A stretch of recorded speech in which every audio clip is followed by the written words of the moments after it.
ผมทำงานทุกวันไม่เว้นด้วยตัวผมเป็นนักสืบสวนช่วงเวลาต่อจากนี้ไปเข้มข้นทุกข่าวสารกับรายการเอิ้นให้ลุกปลุกให้ตื่นมั่นใจกับลูกเขยลาหาข่าวมาฝอยสู่ฟังของเรามาเร็วกันเถิดแม่เอวกลมข่าวใหม่ๆสดใสทุกตอนโปรดรับฟังบางอ่อนข่าวร้อนๆของผมเกิดเป็นผู้หญิงนี่แสนลำบากใจจริงๆนะเธออ้าวทำไมล่ะเธอก็อย่างที่ฉันเป็นอยู่เดี๋ยวนี้แหละปวดท้องน้อยปวดบั้นเอวทรมานจริงๆซื้อกาโน่หน่อยค่ะซื้อกาโน่นะครับซื้อกาโน่นะคะจะต้องรีบไปซื้อมาแล้วล่ะกาโน่จำชื่อกาโน่คนรุ่นใหม่ใช้กาโน่ยาน้ำว่านชักมดลูกกาโน่จัดจำหน่ายโดยบริษัทเวชภัณฑ์ยากาโน่ป๊อกซอฟตี้เครื่องหมายการค้าตรามือรับเหรียญทองยกสุดท้ายยาป๊อกกล่องสีเขียวตรามือรับเหรียญทองใช้บรรเทาการปวดเมื่อยตามกล้ามเนื้อเคล็ดขัดยอกยาป๊อกน้ำมันยาป๊อกกล่องสีเขียวตรามือรับเหรียญทองบรรเทาการปวดเมื่อยเคล็ดขัดยอกมีจำหน่ายตามร้านขายยาทั่วไปโรคฤทธิ์ดุมทวารหนักเป็นแล้วทรมานเริ่มต้นจากมีอาการคันบริเวณขอบรูทวารและมีอาการปวดท่วงทวารหนักถ้าปล่อยไว้นานอาจมีแผลเป็นรูปกลีบมะเฟืองและเป็นหน่อคล้ายเดือยไก่มีเลือดไหลซึมถ้าเป็นมากจะถ่ายออกมาเป็นเลือด3 ก๊กมาแล้วยาเม็ดบรรเทาฤทธิ์ดวงทวารหนักตรา3 ก๊กยาเม็ดบรรเทาฤทธิ์ดวงทวารหนัก3 ก๊กกรัม500ชนิดแคปซูลจัดจำหน่ายโดยบริษัทเวชภัณฑ์ยากาโน่ป๊อกซอฟตี้จำกัดเครื่องหมายการค้าตรามือรับเหรียญทองกล่องละ350 บาทมีจำหน่ายตามร้านขายยาชั้นนำทั่วไป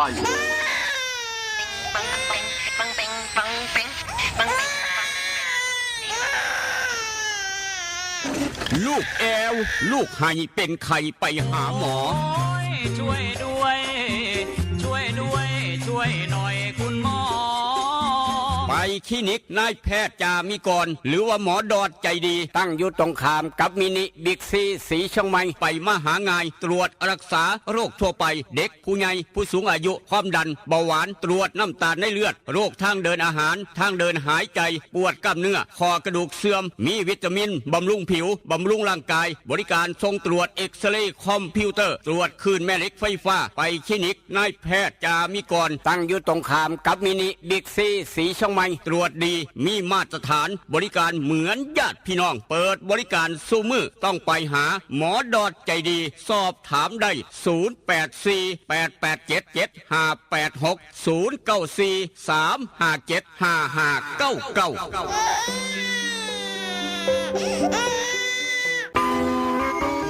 เล่นกันนักมันคืออะไรอะเล่นกันนักก็รักกันแน่นไงครับพี่ตั๊กโหรักกันแน่นแน่นเหมือนอะไรครับพี่เหมือนเหงือกกับฟันรักกันแน่นดีใช่ก็ยาสีฟันสมุนไพรตราหมอจุฬาวันนี้ยิ่งมั่นใจปรับโฉมใหม่แต่รสชาติแน่นเหมือนเดิมด้วยสมุนไพร5 ชนิดให้รักกันแน่นดีแบบนี้เล่นกันนักรักกันแน่นยาสีฟันสมุนไพรตราหมอจุฬาโฉมใหม่เยี่ยมยามถามข่าวว่าเวียกว่างานขอต้อนรับด้วยกาแฟฮ้อนหอมคนละจอกด้วยความหักความแพงกับกาแฟเพื่อสุขภาพดรเจคอฟฟี่ดรเจคอฟฟี่มีถังเสาของแท้จากทิเบตเฮดลินจือส้มสกัดภูขาวแปะกล้วยผงเกากี้มีประโยชน์เพื่อสุขภาพทั้งหญิงและชายมือนี่สุขภาพเป็นเรื่องสำคัญคนดื่มกาแฟขอกาแฟต้องดื่มดรเจคอฟฟี่ดรเจคอฟฟี่มีแต่คนอยากดื่มเศร้าดื่มแหลงเพื่อสุขภาพด้วยดรเจคอฟฟี่ดรเจคอฟฟี่คนละจอกมีจำหน่ายที่ FM 96.5 เมกะเฮิรตซ์ 0816016232 เด้อเจ้าวิทยาลัยเทคโนโลยีวิชาชีพท่าบ่อวิทยาลัยเทคโน โลยีวิชาชีพท่าบ่ออำเภอท่าบ่อจังหวัดหนองคายเปิดสอนหลักสูตรในระดับปวชและปวสจำนวน13สาขาวิชาเลือกได้ตามความถนัดเทคโนโลยีธุรกิจดิจิทัลการบัญชีการตลาดโลจิสติกการท่องเที่ยวการโรงแรมอาหารและโภชนาการช่างยนต์ช่างไฟฟ้าอิเล็กทรอนิกส์สถาปัตยกรรมการจัดการบริการสถานพยาบาลและการจัดการธุรกิจค้าปลีกวิทยาลัยเทคโนโลยีวิชาชีพท่าบ่ออาคารสถานที่บุคลากรพร้อมสื่ออุปกรณ์การเรียนการสอนทันสมัยมีหอพักให้มีรถรับส่งมีกองทุนกู้ยืมคนดีคนเก่งมีทุนให้มีเรียนรอดอปี1ถึงปี5ฝึกงานมีรายได้จบแล้วมีงานทำรับผู้จบม3หรือเทียบเท่าเรียนต่อปวชจบม6หรือเทียบเท่าหรือจบม7จากสปปลาวเรียนต่อปวสคิดจะเรียนต่อสายอาชีพได้เงินได้วุฒิมีงานทำต้องเรียนที่วิทยาลัยเทคโนโลยีวิชาชีพท่าบ่อสอบถามได้ดร.รัชนีดร.คำนึงเลื่อนแก้ว0918630359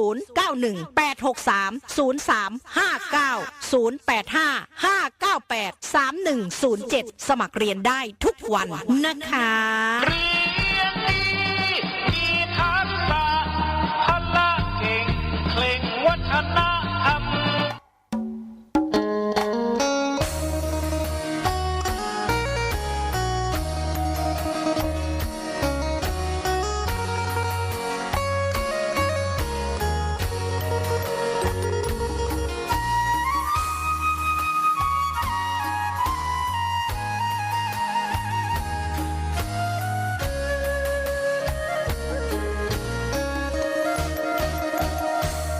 นั่ง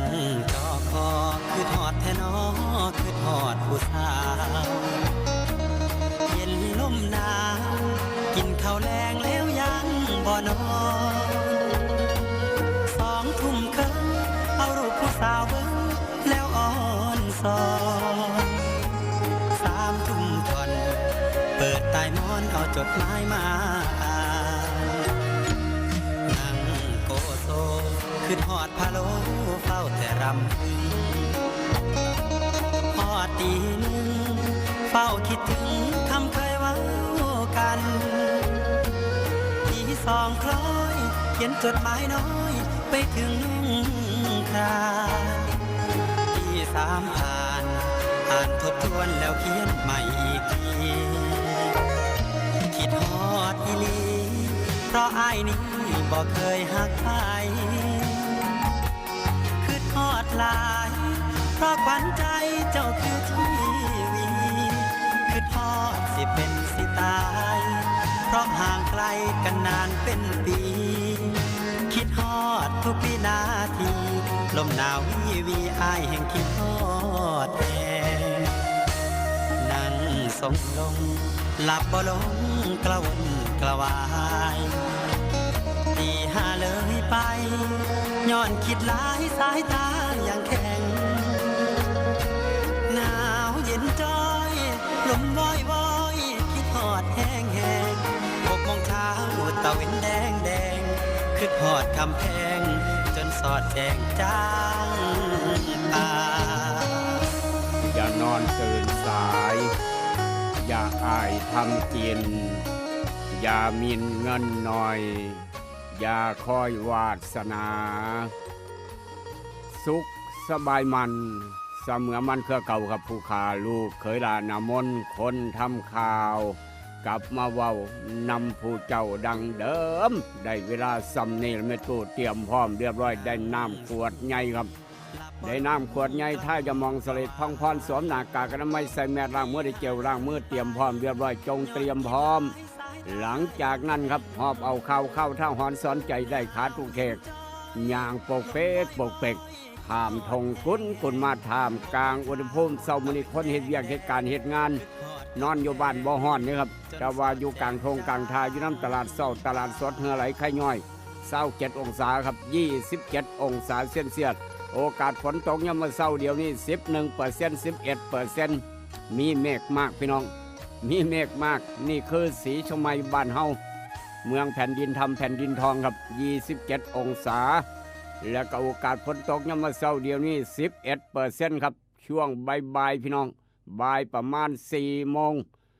ประมาณบ่าย4ครับ4 โมงยามมื้อแรงประมาณนี้ช่วงบ่าย โอกาสฝนมาเยี่ยมมายามบ้านเฮาบ่น้อยบ่หลาย 65%แต่ว่ากับบ่โดนครับเบิดเดียว 65% อยู่แถวใดบ้านใดตกแห้งมองใดบ่ตกจะประมาณนั้นมีเมฆมากสีชมัยเวียงจันทร์คือกันทุกอย่างทุกแนวทุกกระเบียดนิ้วนี่คือสภาพดินฟ้าอากาศ4 โมงช่วงบ่ายทางเวียงจันทร์ก็ 65% โอกาสฝนตกแต่ว่าอากาศเปลี่ยนแปลงก็ได้ตลอดหลังจากนั้นก็ 10% 20% ตลอดเบิดมือจนสอดแจ้งจังปังครับสภาพดินฟ้าอากาศเปลี่ยนแปลงก็ยุดทุกนาทีแต่ว่าก็แท้เฮาเจ้าเขาต้องเตรียมพร้อมทุกอย่างทุกแนวครับฝนตกคอยพี่น้องอยากซักเสื้อผ้าซักผ้ายามมื้อเช้าก็ซักได้อยู่แต่ว่าช่วงบ่ายจะมีฝนตก 65% เวียงจันทร์สีชมัยเหลียวเห็นกันฟัง 96.5 เสียงจากบ้านหม้อแดนสยามนำกันและก็ส่งไปทาง91เมกะเฮิรตซ์ส่วนนี้1991กำลังออกอากาศพร้อมกัน2สถานีครับกับรายการเอิ้นให้ลูกปลุกให้ตื่นลูกขณะรายงานตัวอย่างเป็นทางการครับมาพร้อมกับแนวดีมีประโยชน์กับกาโนปอกสบู่ซอฟตี้ยาทายพยาธิไวสุนิก3กอกดาบ500แบบแคปซูลกินง่าย3กอกดาบ500แบบแคปซูลกินง่ายกองเป่ากระเป๋าพี่น้องแซ่แล้ว1กับ1กองถือมาแลกเสือไปใส่ได้เดี๋ยวนี้ถือมาเดี๋ยวนี้ได้เดี๋ยวนี้ถือมาตอนใดได้ตอนนั้นเสือเฮาพร้อมอยู่แล้วของบริษัทเวชภัณฑ์ยากาโนปอกซอฟตี้จำกัดแต่ว่าอยากได้ยาสีฟันหมอจุฬากาแฟดรเจครับ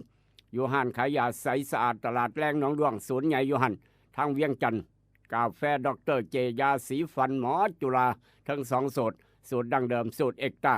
หรือว่าพี่น้องอยากได้3กอกดาบ500แบบแคปซูลกินง่ายก็อยู่ทุกร้านขายยาทั้งเวียงจันทร์ก็มีขายหรือว่าอยู่ร้านขายยาใสสะอาดก็มีขายอยู่แล้ว3กอกดาบ500แบบแคปซูลกินง่ายสำหรับพี่น้องต้องการทองปาดโทรคาทองคำพี่น้องหมู่บ้านแลนขึ้นไปแลนขึ้นจวดปานประหลอดแลนขึ้นจวดปานอากาศครับมาโพดมาเหลือขึ้นไปบ่น้อยบ่หลาย700 บาทโอ้โหแพงคักครับ70,000กว่าพี่น้องราคาทองสิบ่ฮอด 80,000 สิบ่น้อบาทหนึ่งเพราะฉะนั้นพอตู้แม่ใหญ่แม่ป้าผู้ลุงเอ้ยอ้ายอย่าเป็นตู้ทองเคลื่อนทีก็แล้วกัน 70,000 กว่านี่คือราคาทองแพงปานใดก็อย่าพอเฒ่าแม่เฒ่าดีใจหลายจะได้ลูกเขยนอกจากนั้นพอปู่แม่ย่าดีใจคักจะได้ลูกไผ่มาตำบ่ฮู้สู่กินครับมาเฮ็ดอาหารสู่กินมาเลี้ยงปู่เลี้ยงย่าเพิ่นว่า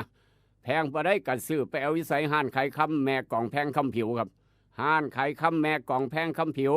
ตลาดเศร้านครหลวงสัน2ตอนหน้าบันไดเลื่อนนั่นแหละครับคักแท้แน่นอนห้านขายคำเก่าแก่พี่น้องให้กันยอมรับผู้ใดกำลังไหลกับไปใช้บริการห้านขายคำแม่กล่องแพงคำผิวตลาดเศร้านครหลวงนอกจากนั้นหลังจากลูกไผ่ได้คำได้ทองจากพ่อปู่แม่ย่าได้ทองลูกเขยได้ทองจากพ่อเฒ่าเรียบร้อยจากแม่เฒ่าเรียบร้อยบาดนี้ลูกเขยกับลูกไผ่เฮ็ดหยังครับว่าก็ซักเสื้อซักผ้าให้พ่อปู่แม่ย่าตัวฝ่ายเป็นลูกไผ่เนาะดีใจคักอย่าลืมโอโมซันไซก็แล้วกันสะอาดสดใสหอมลดกลิ่นอับซักได้ทุกสถานการณ์บ่ว่าซักยามมื้อคืนซักยามมื้อเย็นซักขณะฝนกำลังตกโอโมซันไซครับนี่คือเกี่ยวกับผงซักฟอกตัวใหม่โอโมซันไซครับหอมแดดสู่กินอับได้ทุกสถานการณ์โอโมซันไซมีจำหน่ายขายกันน้ำศูนย์การค้าน้ำร้านขายของซ้ำร้านค้าร้านขายทั่วไปหาซื้อง่ายบอกว่าพี่น้องทางฝั่งไทยพี่น้องทางนครหลวงเวียงจันทร์ครับแต่ว่าฝากไว้เมื่อนี้ขามมาทางศรีชมัยเมื่อนี้คลินิกนายแพทย์จามิกรคุณหมอดอดจะดีฟังตรงขามบิ๊กซีศรีชมัยไปสะดวกมาสบายจอดรถง่ายครับวันอังคารเมื่อนี้คุณหมอเปิดคลินิกบริการพี่น้องตั้งแต่เช้า7 โมงเช้าฮอด8 โมงครึ่งยามมื้อแรง5 โมงแรงฮอด2 ทุ่มครึ่งอย่างนี้เราก็บอกต่อครับจองคิวได้สอบถามได้ปรึกษาได้หลวงพี่หลวงพ่อท่านพระครูทุกวัดรักษาได้8 คำ 15 คำรักษาฟรีอยู่คลินิกนายแพทย์จามิกรยกเว้น2 โรคความดันกับเบาหวาน0836769581 คุณหมอดอนจะดีเปิดคลินิกตามปกติตู้สมคนขายดอกไม้หน้าร้านแต่เอี่ยมแห่งเราหูจักดีปัญญังละผู้ถวายดอกไม้เฮ็ดบุญดอกไม้ตลอดทุกวันสินน้อยสินใหญ่ทางดอนป่าเปื่อยอนุโมทนาสาธุบุญครอบครัวคนใจบุญถวายดอกไม้ทั้งดอนป่าเปื่อยตลอดตู้สม ครอบครัวคนขายดอกไม้ใจดีพร้อมอีกต่างหากพี่น้องเฮ็ดบุญตลอดนี่คือตู้สมครับเราหูจักดีคลินิกนายแพทย์จ่ามีก่อนปุ่มหูจักปั๊บรถฟังตรงขามบิ๊กซีสีช่องใหม่ครับออกจากคลินิกนายแพทย์จ่ามีก่อนเดินทางต่อครับอยากได้เนื้อไปลาบไปก้อยเนื้อไปซุ้มไปแซวฉลองวันเกิดฉลองตำแหน่งบ่ต้องขึ้นยากจะหน่อยหรือว่างานดองงานบุญต่างๆงานวิวาทุกหม่องทุกบอนครับฉลองวันเกิดมื้อนี้แปลวเนื้อใสอูดเนื้อสดทางโค้งบ้านพันเผามองเก่าเจ้าเดิมพี่น้องหูจักดีเป็นยังกิโลละ200เศร้าครับ220 บาททอนั้นนี่คืออูดเนื้อสดทางโค้งบ้านพันเผาออกจากอูดเนื้อสดอยากได้หนังไปฉายเทศกาลว่างานบุญงานบวชงานยังกะยางานชาวบัญกิจต่างๆครับหรือว่าออกพรรษาปีนี้บุญกฐินประหยัดค่าใช้จ่ายพ่อแม่สบายใจแปลหนังไปฉายสอดแจ้งจังปางก็แล้วบุญได้คือกันเจ้าภาพใหญ่อย่าลืมแอร์ภาพยนตร์บ้านหัวไส้ครับยายน้อยไปเอาก่อนหมู่เราจองคิวก่อนหมู่ออกพรรษาปีนี้หนังแอร์ภาพยนตร์บ้านหัวไส้จะไปฉายอยู่วัดป่าหลังเรียนดอนกอนนนสวรรค์สอดแจ้งจังปางหลังจากนั้นก็มาฉายต่อคืนต่อมาทางมือออกพรรษา15ค่ำเดือน11ทางดอนป่าเปื่อยครับมี2คืนซ่อนแน่นอนละคืนแรกสายอยู่วัดป่าหลังเรียนดอนกอนนนสวรรค์คืน2มาทางดอนป่าเปื่อยนี่คือแอร์ภาพยนตร์บ้านหัวไส้ครับเพราะฉะนั้นพี่น้องอยากจองหนังเอาหนังไปฉายงานบุญงานบวชงานยังกะยาจองได้ตลอดทางแอร์ภาพยนตร์บ้านหัวไส้ราคาถูกพร้อมออกจากแอร์ภาพยนตร์บ้านหัวไส้อยากติดตั้งแอร์บ้านให้พ่อเฒ่าไม่เฒ่าอยากติดตั้งแอร์บ้านให้พ่อปู่แม่ย่าบ่ต้องขึ้นยากไปล้านเต่าทอง24ครับเต่าทอง24ของเจเต่าเปิดตลอดเปิดเบิดมื้อเบิดคืนครับเต่าทอง24นขวัญใจคนเดิมเจเต่าครับลูกหลานพี่น้องบ้านกองนางโดยกำเนิดเปิดบริการซุมื้อบ่มีมือหยุดบ่มีมือปิดติดตั้งแอร์บ้านได้ของแถมมีหม่องเดียวเต่าทอง24ทางเข้าเมืองทบฮอด4แยกไฟแดงโมงเดียวซ้ายเข้าเมืองทบ300เมตรซ้ายขวาตึกสีเหลืองคู่กัน2รองเต่าทอง24ตั้งอยู่หั่นไปสะดวกมาสบายเปิดตั้งแต่เช้าเดียวนี้ก็เปิดแล้วครับเต่าทอง24ติดตั้งแอร์บ้านได้ของแถมอย่าลืมบอกต่อกันไปหม่องเดียวครบจบทุกอย่างอยู่ร้านเต่าทอง24ออกจากร้านเต่าทอง24ครับเดินทางต่อพาลูกพาหลานครับไปเลี้ยงไกลบ้านประหยัดค่าใช้จ่ายพ่อแม่สบายใจไปหาด็อกเตอร์คำนึงด็อกเตอร์ราชนีสาขานี่คือหลายคนครับถามกันก็มาวิทยาลัยเทคโนโลยีวิชาชีพทบตั้งอยู่ไสครับถ้าพี่น้องเห็นโรงพยาบาลทบเห็นโทรศัพท์ทบเห็นวัดอรัญญวสีครับมอง3แยกนั่นละ3แยกบุญไหวแถวนั้นละพี่น้องเขาข้างหัววัดอรัญญวสีตรงเข้าไปมีป้ายบอก700 เมตรพ่อโลดวิทยาลัยเทคโนโลยีวิชาชีพทบจบม.3 จบม.6 รับบ่อันบอกว่าสาขาได้กระยา13อย่าง13แนวครับสะดวกทุกอย่างทุกแนวอาคารเรียนท่านสมัยปลอดภัยพร้อมอีกต่างหากไปวิทยาลัยเทคโนโลยีวิชาชีพทบจบมาได้ปวชปวสรับราชการได้เหตุงานอบตเทศบาลได้สมัครกำนันผู้ใหญ่บ้านได้เบิดหรือแม้กระทั่งตั้งบริษัทเจ้าของขายปีกขายส่งขายออนไลน์ก็สามารถอาจจะได้เป็นเศรษฐีน้อยร้อยล้านประจำบ้านโคกหนองแวงก็ได้ผู้ใดจะไปหู้จักแมนบอผู้ใหญ่วิชัยหรือว่าจังไหนนอกจากนั้นครับเดินทางต่อหลายคนข้าราชการทุกสังกัดทุกกรมกองกำลังถามหาหม่องสร้างเฮือนสร้างบ้านผู้ใดเป็นสร้างบ้านผู้ใดเป็นสร้างเขียนแบบในน้อบาทนี้เนาะจะได้เอาแบบบ้านไปเสนอธนาคารครับปวดหัวขนาดกำลังจะสร้างเฮือนสร้างบ้านครับอยากสร้างบ้านสร้างเฮือนอยากต่อเติมบ้านบ่ต้องขึ้นยากจะหน่อยพี่น้องไปมงนิโรธ SCD รับสร้างบ้านครับ SCD รับสร้างบ้านครับอยู่ทางป่าสักใต้บ้านหนองยางคำนาวัดจำปะทองสำนักงานอยู่หัน SCD รับสร้างบ้านออกแบบบ้านให้ทุกอย่างมักแบบใดแบบโมเดิร์นแบบใดได้บัดเขียนแบบบ้านเฮ็ดเอกสารกู้ธนาคารให้พร้อมก็สร้างบ้านกับ SCD ออกแบบและก็ยื่นอนุญาตให้ฟรีพร้อมปรึกษาฟรีโทรเดียวนี้ครับพี่น้องจะได้สบายใจข้าราชการทุกสังกัดหรือว่าเฒ่าแก่ใหญ่จากไต้หวันเฒ่าแก่ใหญ่จากอิสราเอลเฒ่าแก่ใหญ่เศรษฐีใหญ่จากญี่ปุ่นอยากสั่งเฮือนสั่งบ้านอยากสั่งตึกอยากสั่งห้องแถวอยากสั่งหอพักเฮือนพักอยากสั่ง รีสอร์ทได้บัดพี่น้องเลยโทรเบอร์นี้ครับนี่คือบริษัทที่มาตรฐานสบายใจพร้อมเอสดีรับสร้างบ้าน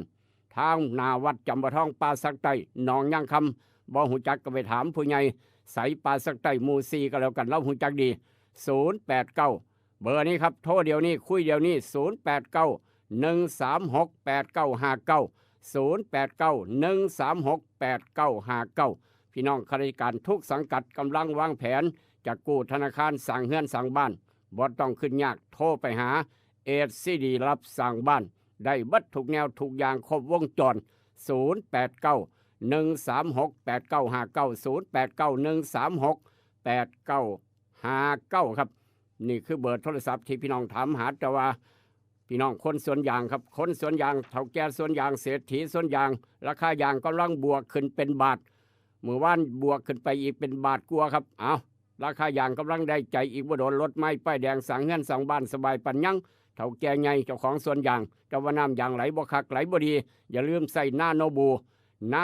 อ้ายของนาโนพัดอ้ายบิ๊กซันครับเพิ่มน้ำยางไหลออกมาคักหนายางนิ่มจิตง่ายถือใจคนสวนยางมีจำหน่ายขายกันอยู่ทางน้ำโสมร้านสิริวัฒนาและก็ร้านพี่เอ็ดอำเภอน้ำโสมบ้านผือร้านวิริตอย่างพระอำเภอบ้านผือสังคมร้านสังคมการเกษตรอยู่ในเขตเทศบาลทบทวนการเกษตรทบโพธิ์ตากร้านเกษตรบ้านไร่สีช่องไม้ดาวแดงการเกษตรทางมาทางดอนปลาเปื่อยบ้านหมอนี่เป็นตัวแทนจำหน่ายใกล้หมดได้ใส่บริการมหันนาโนบูกำลังแถมเสือโตโกดตัวงามครับอย่าลืมบอกต่อกันไปแต่ว่าพี่น้องอยากได้ป้ายบริษัทอยากใหญ่น้อยใหญ่อยากได้ป้ายหน้าสำนักงานป้ายโรงแรมป้ายยังกะยาสิใหญ่ปันใดไกลปันใดรับเฮ็ดป้ายทั่วประเทศไทยทั่วโลกใบนี้พร้อมไปได้ทุกประเทศได้ทุกภาษาล้านป้ายขนาดใหญ่ครับได้มาตรฐานของประเทศล้านป้ายไฟวินเทจ0988522188ได้ยินแล้วก็บอกต่อกันไปว่าพี่น้องทั้งเวียงจันทร์ได้พร้อมภาษาเวียงจันทร์ภาษาจีนภาษาเวียดนามได้บัดประเภทป้ายยกให้เพิ่นมีแสงไฟวืบวาบก็ว่าไปครับนี่คือคำว่าป้ายได้ยินแล้วก็บอกต่อกันไปแต่ว่าอยากเลี้ยงอ้นอย่าลืมสวรรณี1991เบอร์วัดแอปทั้งเวียงจันทร์อยากเลี้ยงอ้น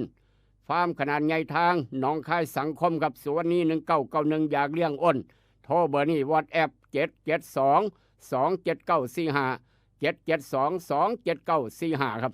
91 เมกะเฮิรตซ์กำลังออกอากาศพร้อมกัน2สถานีเพราะฉะนั้นพี่น้อง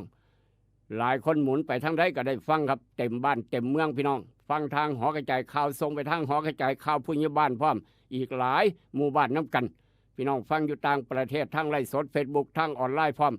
อีกต่างหากฟังก็ได้ทั่วโลกใบนี้กับรายการเอิ้นให้ลูกปุ๊กให้ตื่นอุณหภูมิบ้านเฮาสีช่องไม้ครับเวียงจันทร์พร้อมพี่น้องทางเวียงจันทร์คนเวียงจันทร์ไปอยู่ทางต่างประเทศครับทางแคนาดาทางอเมริกาทางฝรั่งเศสเพิ่นได้ยินข่าวทางเวียงจันทร์ฟังรายการเอิ้นให้ลูกปุ๊กให้ตื่นทางไลฟ์สด Facebook ทางออนไลน์บอกว่าคือฮอดเวียงจันทร์เด้มาเด้อพี่น้องเวียงจันทร์เจริญคักบนเจริญธรรมดาเด้มีฮอดรถไฟความเร็วสูงเนาะโอ้โทโพดเหลือครับไปเสียงขวางแล้วว่า2 ชั่วโมงฮอดเร็วขนาดเร็วคักเร็วแน่นี่คือความภูมิใจของพี่น้องคนเวียงจันทร์อยู่ต่างบ้านต่างเมืองต่างอำเภอกะโทรศัพท์ถามญาติพี่น้องแพงระดับปานเนี่ยนอกจากนั้นครับทางสีชมัยอุณหภูมิทอกับเวียงจันทร์เป๊ะ27 องศาเซนเซียส4 โมงแรงมีฝนมายามประมาณ 65% ครับเตรียมพร้อมก็แล้วกันแต่ว่ากับบ่โดนตกประมาณชั่วโมงเดียวครับตกประมาณครึ่งชั่วโมง10 นาทีริบมาล็อกปอกแปกตลอดวันมื้อเดินทางไปไสมาไสเตรียมพร้อมไปพร้อมเตรียมเสื้อกันฝนไปน้ำก็แล้วกันพี่น้องเวียงจันทร์กับสีชมัยเพราะว่าบ้านใกล้กันเหลียวเห็นกันฟัง 96.5 91 เมกะเฮิรตซ์2สถานีกำลังออกอากาศพร้อมกันพาพี่น้องไปยามทางผาตากเสือเศร้ามื้อนี้ครับผาตากเสือว่าจังไดเดี๋ยวนี้อุณหภูมิทางผาตากเสือทอกับภาคพื้นดินครับ27 องศาเซนเซียส4 โมงยามมื้อแลงช่วงบ่าย 65% ฝนมายามคือกันทุกอย่างทุกแนวคือกัน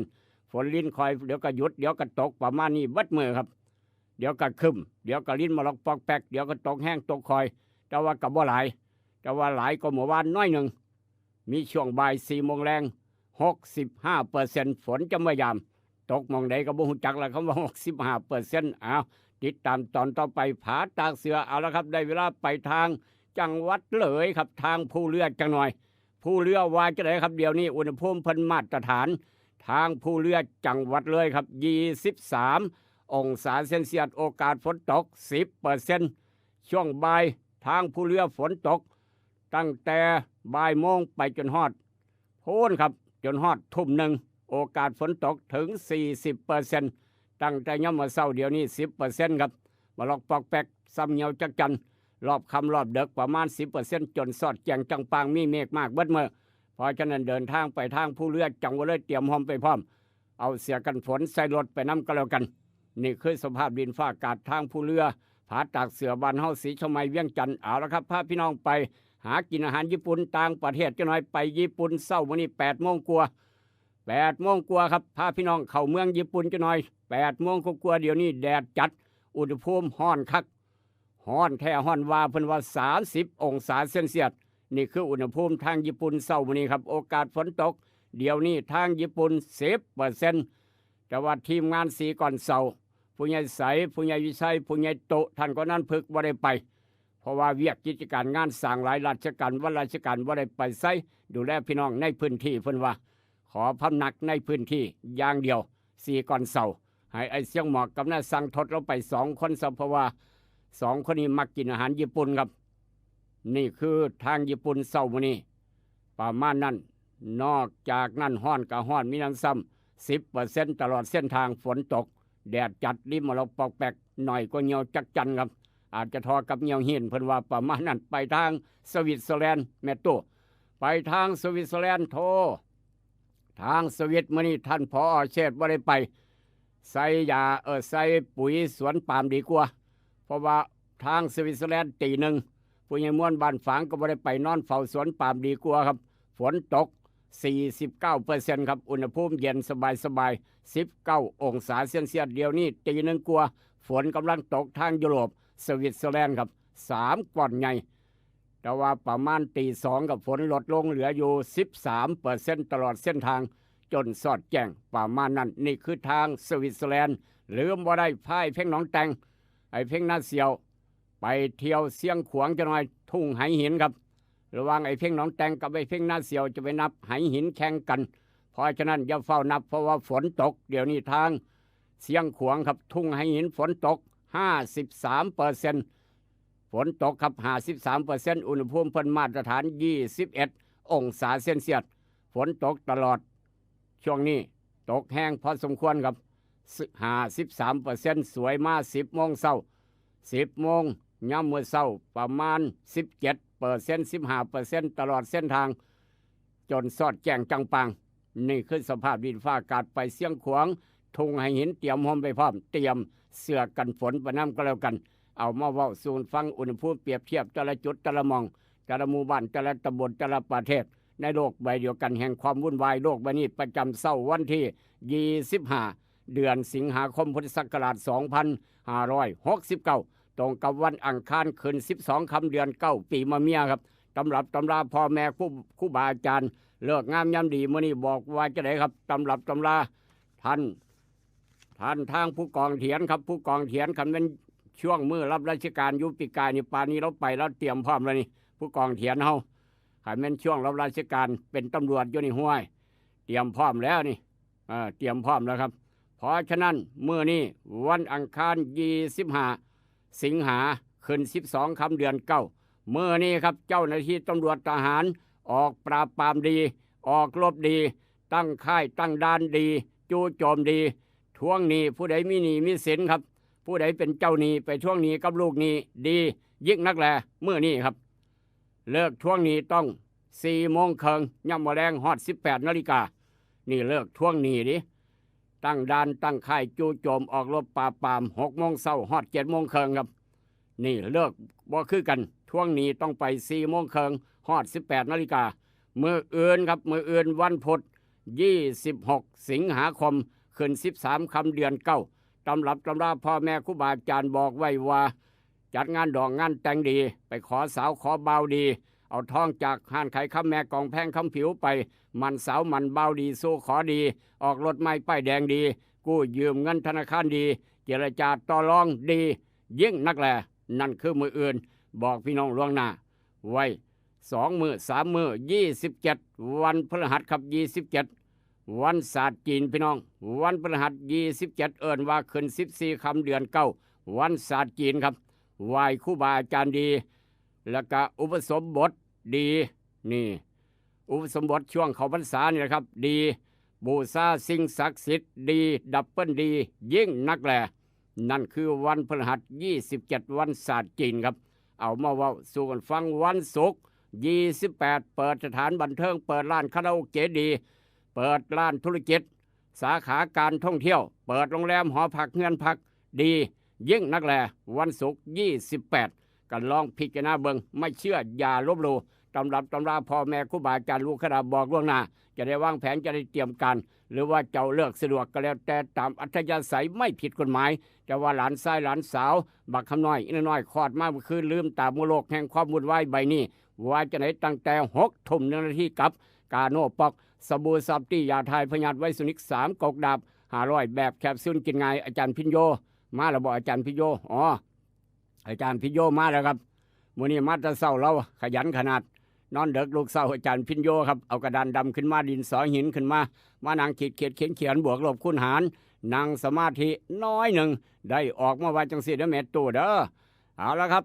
พี่น้องที่ได้หลานทรายคลอดอยู่โรงพยาบาลทางเวียงจันทร์คลอดอยู่โรงพยาบาลทางทบศรีชมัยหนองคายทุกหม่องทุกบอนได้หลานทรายหลานสาวเท้าเฮืองเท้าหมอนเอามือลงยังไม่ได้หลานทรายนโมยังไม่ได้หลานสาวพร้อมผู้ใหญ่ใส่ก็ได้เอามือลงอย่ายกมือไว้สำหรับพี่น้องได้หลานทรายบักคำน้อยครับเอาบันทึกความทรงจำไว้จะหน่อยนี่คือหลานทรายเกิดมาตั้งแต่6 ทุ่ม 1 นาทีถือว่าเกิดวันอังคารครับดวงวาสนาบักคำน้อยใหญ่ขึ้นมาเป็นคนรูปรอครับมี2 จอมไว้ตัวเนี่ยเป็นคนรูปรอมี2 จอมเจ้าสู้อีกต่างหากเป็นคนฮักครอบครัวครับ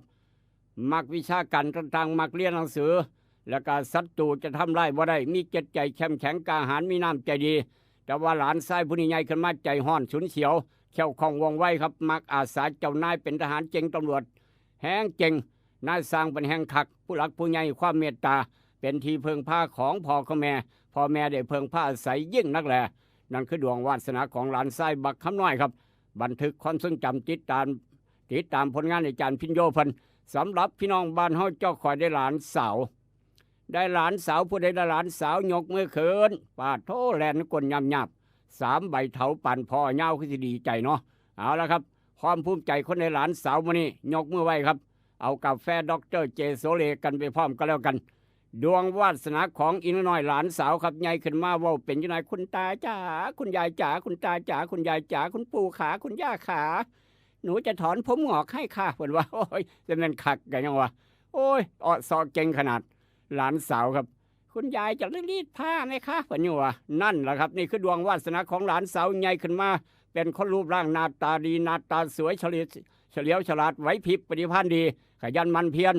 จะมีความสุขกายสบายดีครับเป็นคนมักเรียนหนังสือมีจิตใจดีจิตใจสูงเป็นนักสู้เอาชนะอุปสรรคได้ทุกอย่าง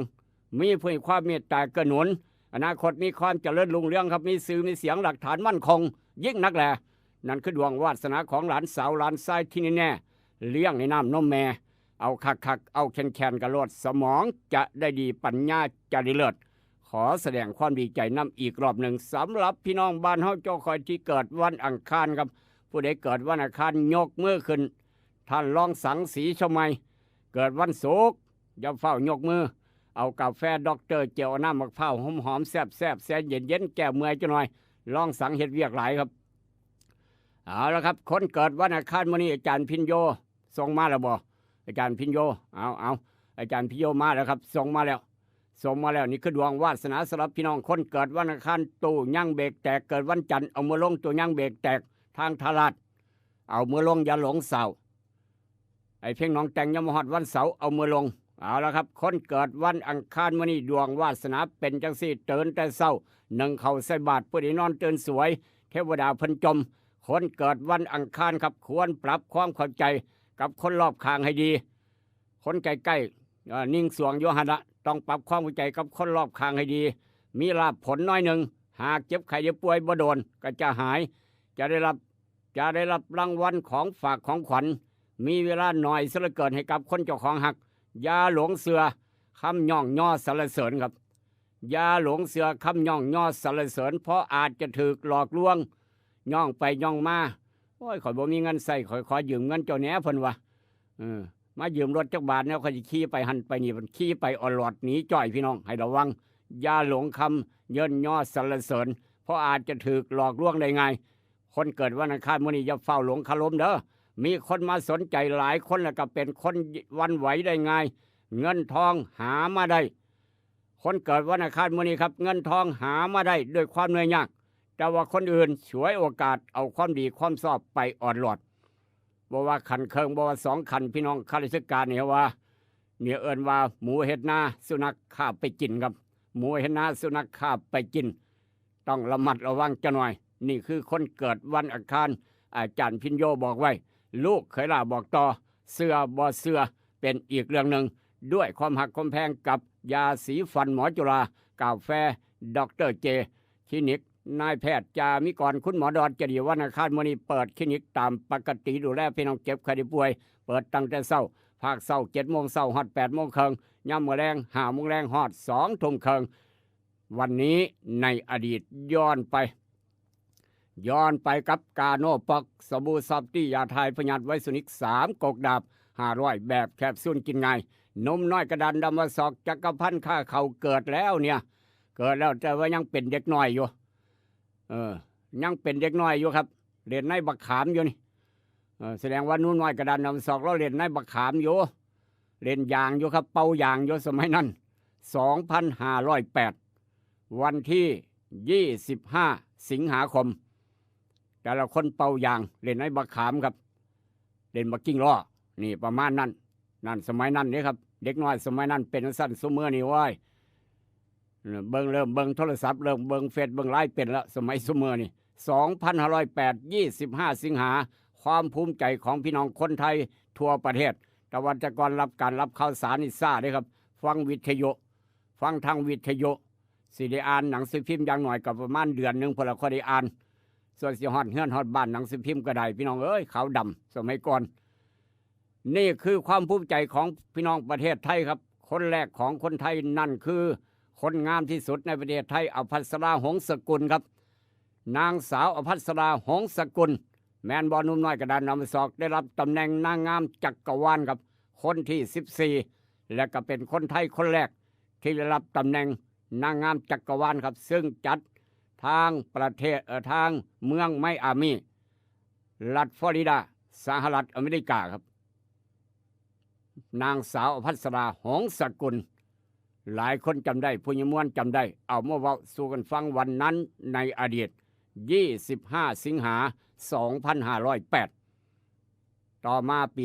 2509น้ำกระท่วมสีชมัยหนองคายครับประมาณนั้นเอามาเว้าสู่กันฟังวันนั้นในอดีตแต่ว่าเมื่อนี้ปัจจุบันน้ำบ่ไหลไฟบ่สว่างหนทางบ่ดีก็ว่ากันเข้ามาแจ้งมาทุกประเด็นทุกปัญหาครับ0816016232มื้อนี้10 โมงเช้า10 โมงเช้าจะมีการประชุมคณะกรรมการในการจัดงานหลวงปู่หนัก117 ปีหลวงปู่หนักอยู่โรงเรียนบ้านหมอเหนือหลวงปู่เหรียญอุปถัมภ์ครับจัดงานอยู่หันแต่ว่าประชุมอยู่อบตบ้านหมอ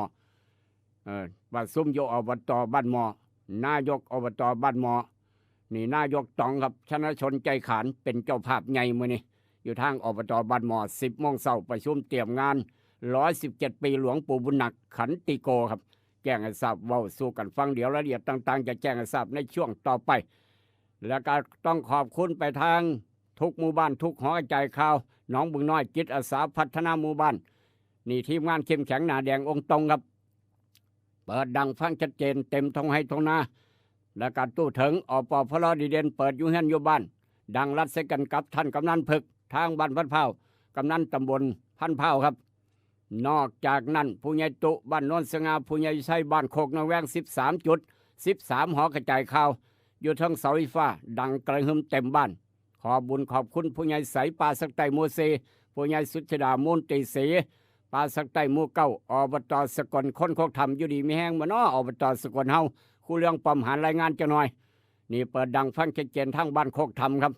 จากบ้านโคกธรรมต่อมาทาง บ้านไทยสามัคคีนอกจากนั้นบ้านจำปาทองผู้ใหญ่เสือ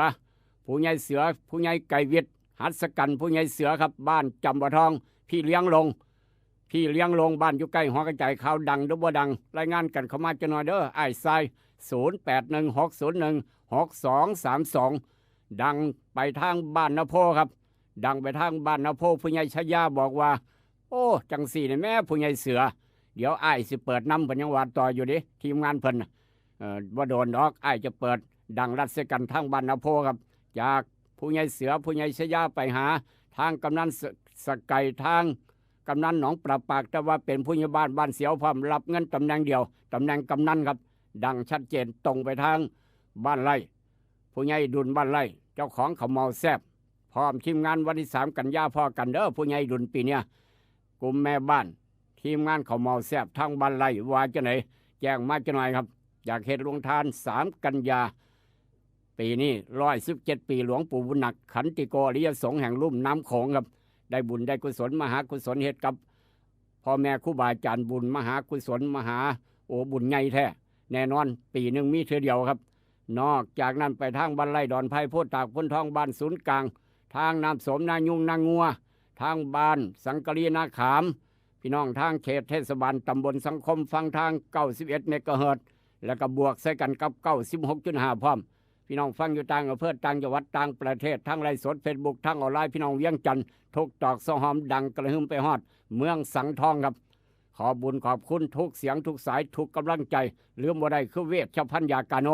ปอกสอบที่จำกัดพี่น้องหูจักดีไปยัง3 กกดาบ500แบบแคปซูลกินง่ายกินแล้วกับเป่ากองเป่า1 กับ 1 กองถือมาแลกเสือไปใส่เอาละครับขออนุญาตเดินทางต่อ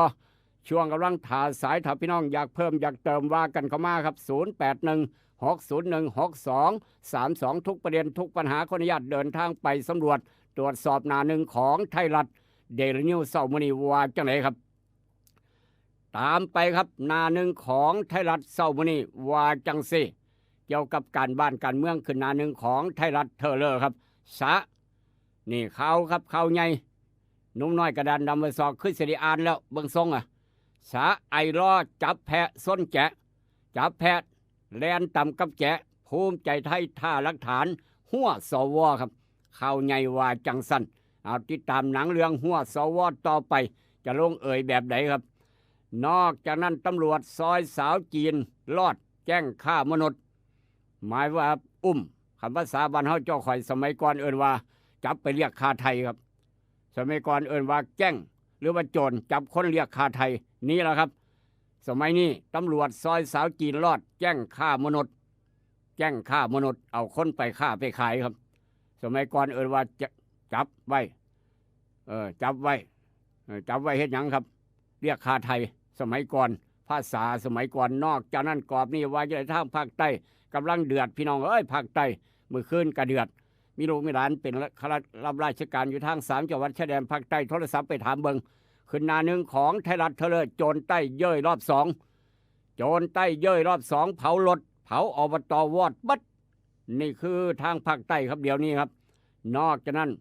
ชนพัฒน์สสชนพัฒน์ดิ้นร้องขอความเป็นธรรมครับเป็นข่าวฟันผิดครูคณิตศาสตร์เจ้าไปเฮ็ดหยังอีพอเจ้าเฮ็ดเสียซื่อมัวแถวบ้านปาดตัวเดียวเน่าคับของฟันผิด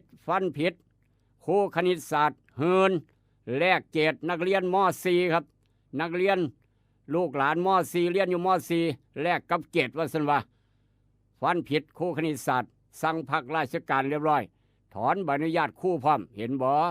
เป็นจังซานเจ้าอย่าว่าเจ้าเก่งบวกลบคูณหารเก่งบัดนี้เจ้าบวกลบผิดสูตรผิดกติกาแล้วครูคณิตศาสตร์ฮู้ฮัดใสอายไปฮอดหั่นห้ามบ่เป็นตัวอย่างครูคณิตศาสตร์ทางบ้านเฮาครับนอกจากนั้นจากหน้าหนึ่งไทยรัฐมาด่วนไทยรัฐทุกทิศทั่วไทยมีอย่างแน่ครับทุกทิศทั่วไทยมีอะไรแน่เอามาเว้าสู่กันฟังมาแล้วครับทุกทิศทั่วไทยของไทยรัฐมื้อนี้เช็คสัญญาณเตือนสัญญาณอันตรายในร่างกายของแต่ละคนบ่ว่าลูกเคยบ่ว่าพี่น้องครับเช็คสัญญาณเตือนอันตรายโรคหัวใจแล้วก็หลอดเลือดภัยเงียบกินเรียบตายทันทีครับภัยเงียบอันดับ1แนะวิธีป้องกันปัจจัยเสี่ยงโอ้ยบอกมาเป็นระยะเดี๋ยวบัดนี้เนาะ โรคหัวใจวายแล้วก็หลอดเลือดครับไพ่เงียบอันดับหนึ่งเช็คสัญญาณอันตรายพร้อมพี่น้องอย่าชะล่าใจเด้ออย่าชะล่าใจเอากินพักนอกไว้ครับบำรุงหัวใจไว้พักนอกเม็ดโตพักนอกมากินกับปนกับแจวนี่เป็นยาสมุนไพรบำรุงหัวใจสั้นดีเพิ่นว่าพักนอกบ้านเฮานี่ละอย่ามองขามก็แล้วกันนอกกันกรอบสองวางสิป่วน3 มื้อติดทาง3จังหวัดชายแดน3จังหวัดชายแดนภาคใต้ป่วน3 มื้อติดคนร้ายเผาอย่างเดียววางระเบิดร้านสะดวกซื้อร้านเซเว่นจังหวัดปัตตานีครับก่อนจะปะทะกับตำรวจขณะหลบหนีโอ้โหปานแสดงหนังปานในหนังนี่คือของแท้ทางภาคใต้นอกจากนั้นจับแจ้งกอบ3ครับรวบแจ้งขนยาบ้า3 ล้านเม็ดอ้างรับงานจากนายทุนชาวต่างประเทศเพื่อนบ้านของเฮากองจุ่มบึ้มพี่น้องปาดทอบ่แม่นถุงเส้นมีนี่ถุงยาบ้าครับหลายคักบ่แม่นถุงเส้นมีบ่แม่นเส้นเฝอครับนี่คือถุงยาบ้า3 ล้านเม็ดกองจุ่มบึ้มโอ้โหเป็นตะย่านคักนอกจากนั้นซ่อมแล้วเรียบร้อยซ่อมเสร็จเรียบร้อยทางรถไฟสายใต้ช่วงสถานีมะลือโปตันยงมัดพร้อมเปิดเดินรถตามปกตินี่คือเกี่ยวกับผู้ร้ายอ้ายขโจรไปทำลายทางรถไฟเจ้าบ่ขี่รถไฟบ่เป็นโจรนี่เหรอเจ้าไปหยังไปทำลายทางรถไฟพอเจ้าเป็นโจรเจ้าบ่ใส่รถไฟอยู่เที่ยวหรือเจ้าย่างเอานอกจากนั้นน้องสุดทนครับน้องอดบ่ได้ยิงอ้ายตายคาทีน้องอดบ่ได้ทนแล้วทนอีกน้องก็เลยขอโทษอ้ายน้องขอโทษนี่เด้อว่าซั่นว่าอย่าว่าผมเด้ออย่าว่าน้องเด้อยิงอ้ายตายขอรอหลังข้างยาครับหลังข้างยาถือปืนยิงพอโชคดีกระสุนดันเห็นบ่ครับน้องอดบ่ได้ย้อนยาครับย้อนยาพี่น้องอย่าไปอ้อยแอกับยาครับยาบ้ากินเข้าไปเป็นบ้าเป็นบอดทันทีเห็นพอกลายเป็นเป็ดเป็นไก่เห็นแม่กลายเป็นลิงเป็นคางไปพี่น้องเอ้ยจะเป็นคักกันยังวะเหตุการณ์นี้เกิดเกือบสู้มือก็ว่าได้เอาลูกหลานบ้านเฮาเจ้าข่อยห้ามไว้เป็นตัวอย่างเด้ออย่าไปใกล้แนวบ่ดีบ่งามครับยาเสพติดอย่าไปใกล้เบิดอนาคตทุกอย่างทุกแนวครับเกี่ยวกับติดยาเสพติดบ่ว่ากัญชาบ่ว่ายาบ้ายาบงยาบอหยังก็ยาละอย่าไปใกล้ก็แล้วกันจากกรอบนั่นมาทางกรอบนี้ครับว่าจะไหนทางเขาแหลมครับเขาแหลมประกาศปิดเที่ยวน้ำตกเกลือกกะเวียสัวข้าวจังหน่อยหลังฝนตกหนักน้ำไหลแห้งไหลเชี่ยว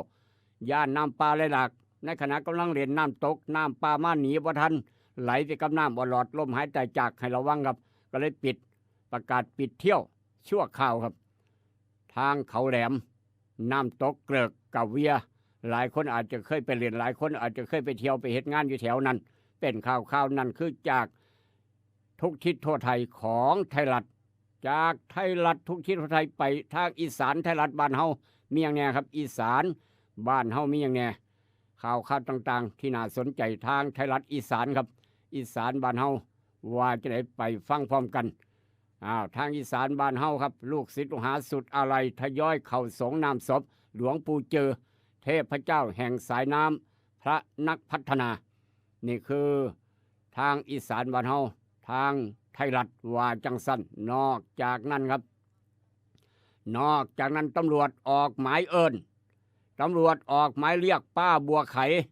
คุณป้าบัวไขครับบ่แม่นป้าด่าเด้บัดเนี่ยตำรวจออกหมายเอิ้นออกหมายเรียกป้าบัวไขรับทราบข้อหาแจ้งความเท็จปมออกใบแทนโฉนดที่ดินครับนี่คือป้าบัวไขครับหมายเขาว่าไปแจ้งตำรวจว่าใบโฉนดหายจังสั้นจังซี่เอาไปมาเป็นแจ้งความเท็จใบโฉนดบ่ได้หายครับพี่น้องจะไปแจ้งความเท็จเด้อจะไปตัวตำรวจเพิ่นเป็นข่าวครับเอามาเว้าสู่กันฟังนั่นคือทุกทิศทั่วไทยจากไทยรัฐและก็อีสานไทยรัฐลืมบ่ได้พาพี่น้องไปยามถ้ำจังหน่อยต่างประเทศของไทยรัฐว่าจะเนี่ยไปยามถ้ำพร้อมกันครับไปยามถ้ำพร้อมกันต่างประเทศบอกว่าจะสี่เศร้าวันนี้มหาสมุทรทั่วโลกอุณหภูมิเฉลี่ยทุบสถิติสูงสุดเอลนิโญทวีความหนักความหน่วงความรุนแรงเกิดขึ้นโอ้โหครับตกกระหนักแรงกระคักเป็นข่าว นอกจากนั้นอีกกรอบนี้บอกว่าจะได้พี่น้องชาวเนปาลเดือดประเทศเนปาลคนเนปาลเดือดเหตุข่มขืนและก็ฆาตกรรมเด็กหญิงวัย3 ขวบครับคักบ่พี่น้องหลานน้อย3 ขวบเป็นผู้หญิงซุมื้อนี่ก็อันตรายเด้ออย่ามองข้ามเด็ดขาดจากเหตุการณ์มาทางเหตุการณ์นี้ครับสหรัฐมาแล้วครับสหรัฐเปิดโตมาตรการคอมบาตดีเดย์ทางเศรษฐกิจมุ่งโดดเดี่ยวกับอิหร่านเป็นข่าวว่าจังสันนอกจากนั้นนายก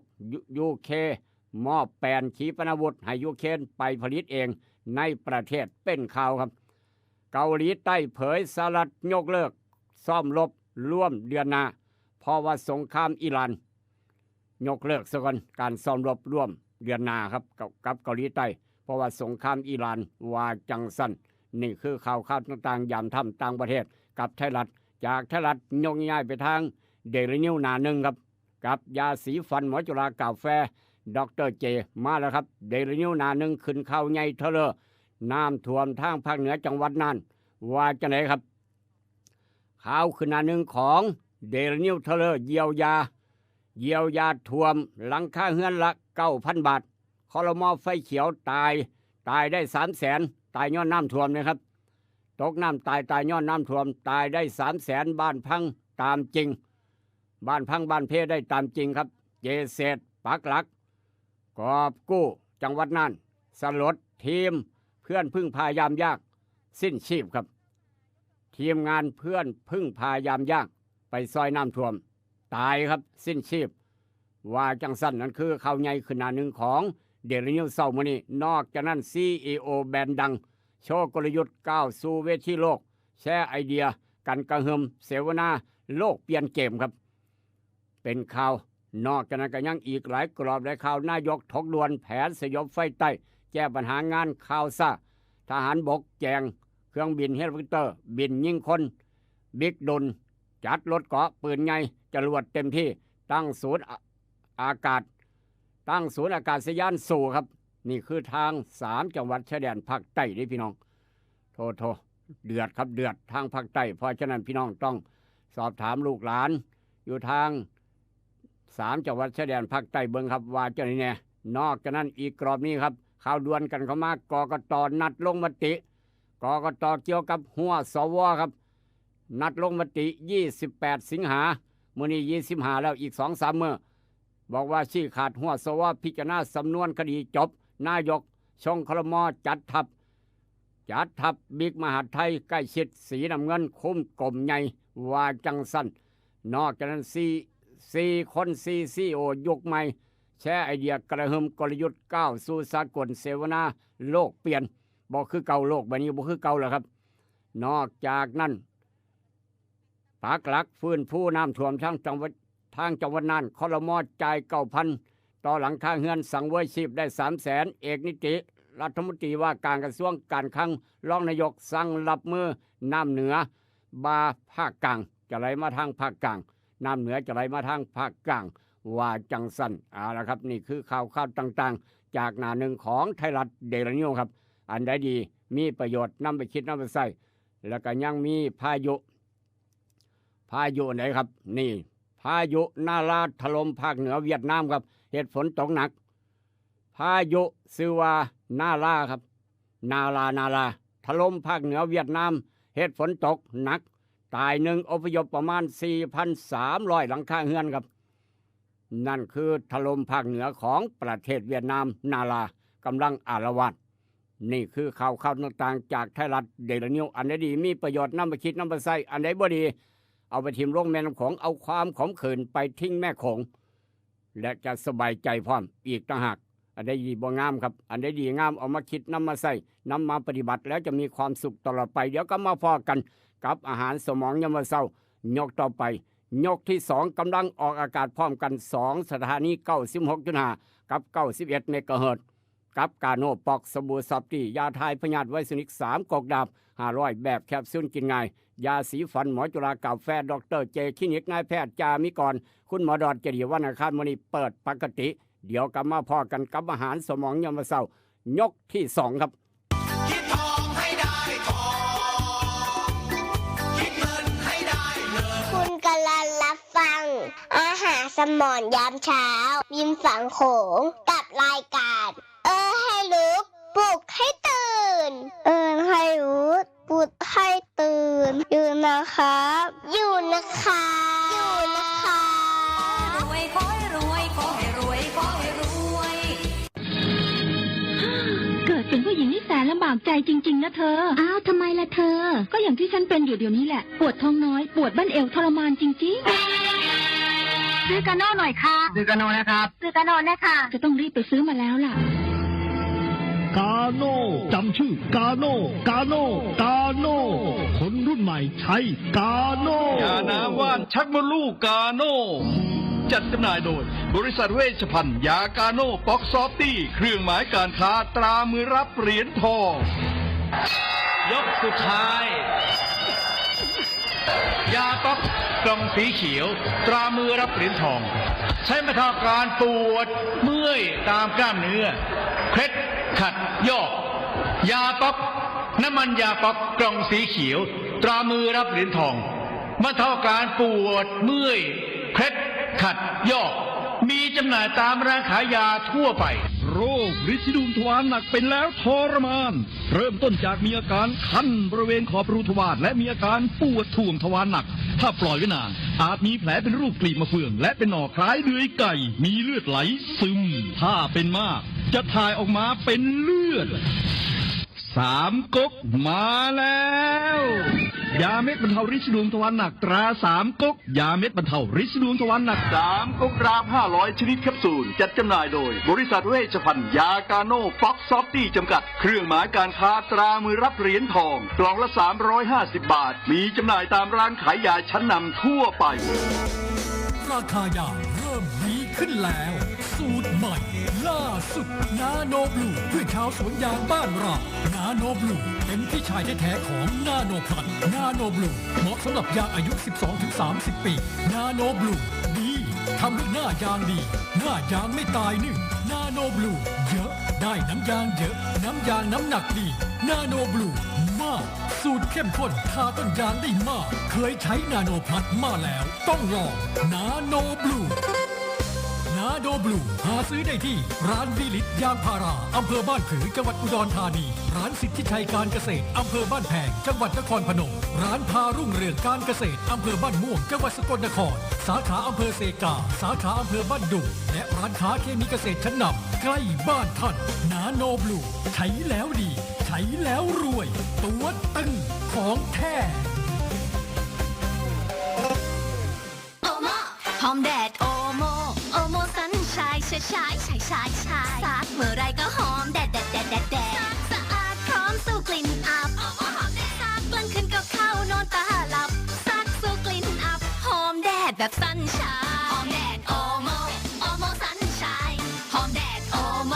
โอโมสันชายซักสู้กลิ่นอับหอมแดดแบบสันชายชายชายชายชายใหม่โอโมสันชายหอมแดดสู้กลิ่นอับแม้ซักกลางคืนจำกันบ่ได้กา เจ้าเก่าเจ้าเดิมร้านเต่าทอง24 น.จำหน่ายเครื่องดื่มเมืองทบอจากวันนั้นมาเป็นวันนี้สบายสบายร้านเต่าทอง24ร้านเต่าทอง24ศูนย์บริการแอร์บ้านทุกยี่ห้อทุกขนาดพร้อมติดตั้งราคาถูกเลือกได้แอร์เก่าแลกแอร์ใหม่ได้ราคาดีเต่าทอง24เจ้าเก่ายังบริการน้ำยาแอร์น้ำยาล้างแอร์อุปกรณ์ไฟฟ้าอุปกรณ์ประปามีครบจบทีเดียวเต่าทอง24อยู่ตึกสีเหลืองซ้ายและขวามือคือเต่าทอง24ทางเข้าเมืองทบห่างแยกไฟแดงน้ำมง300 เมตรเท่านั้นหรือว่าติดต่อเจ๊เต่า097 363 9399 097 363 9399 088 373 6899 088 373 6899โดยเจ๊เต่า24 น.เจ้าเก่าเจ้าเดิมขายเครื่องดื่มพร้อมเต็มที่เต็มใจอยากติดตั้งแอร์บ้านมือนี่ได้ของแถมต้องไปร้านเต่าทอง24โดยเจ๊เต่าเมืองทบอเปิดบริการทุกวัน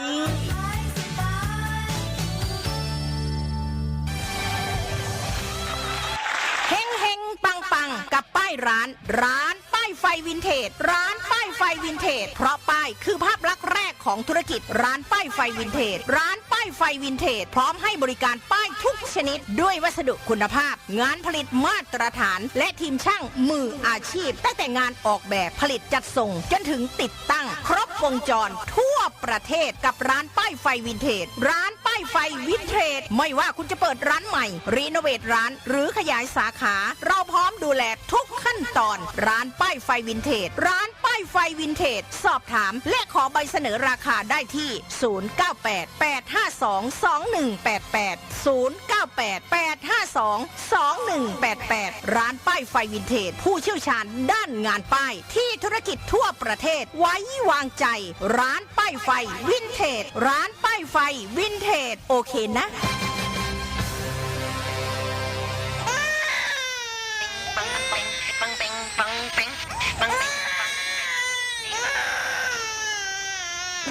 ลูกแอวลูกไห้เป็นไข่ไปหาหมอ ช่วยด้วย ช่วยด้วย ช่วยหน่อยคุณหมอ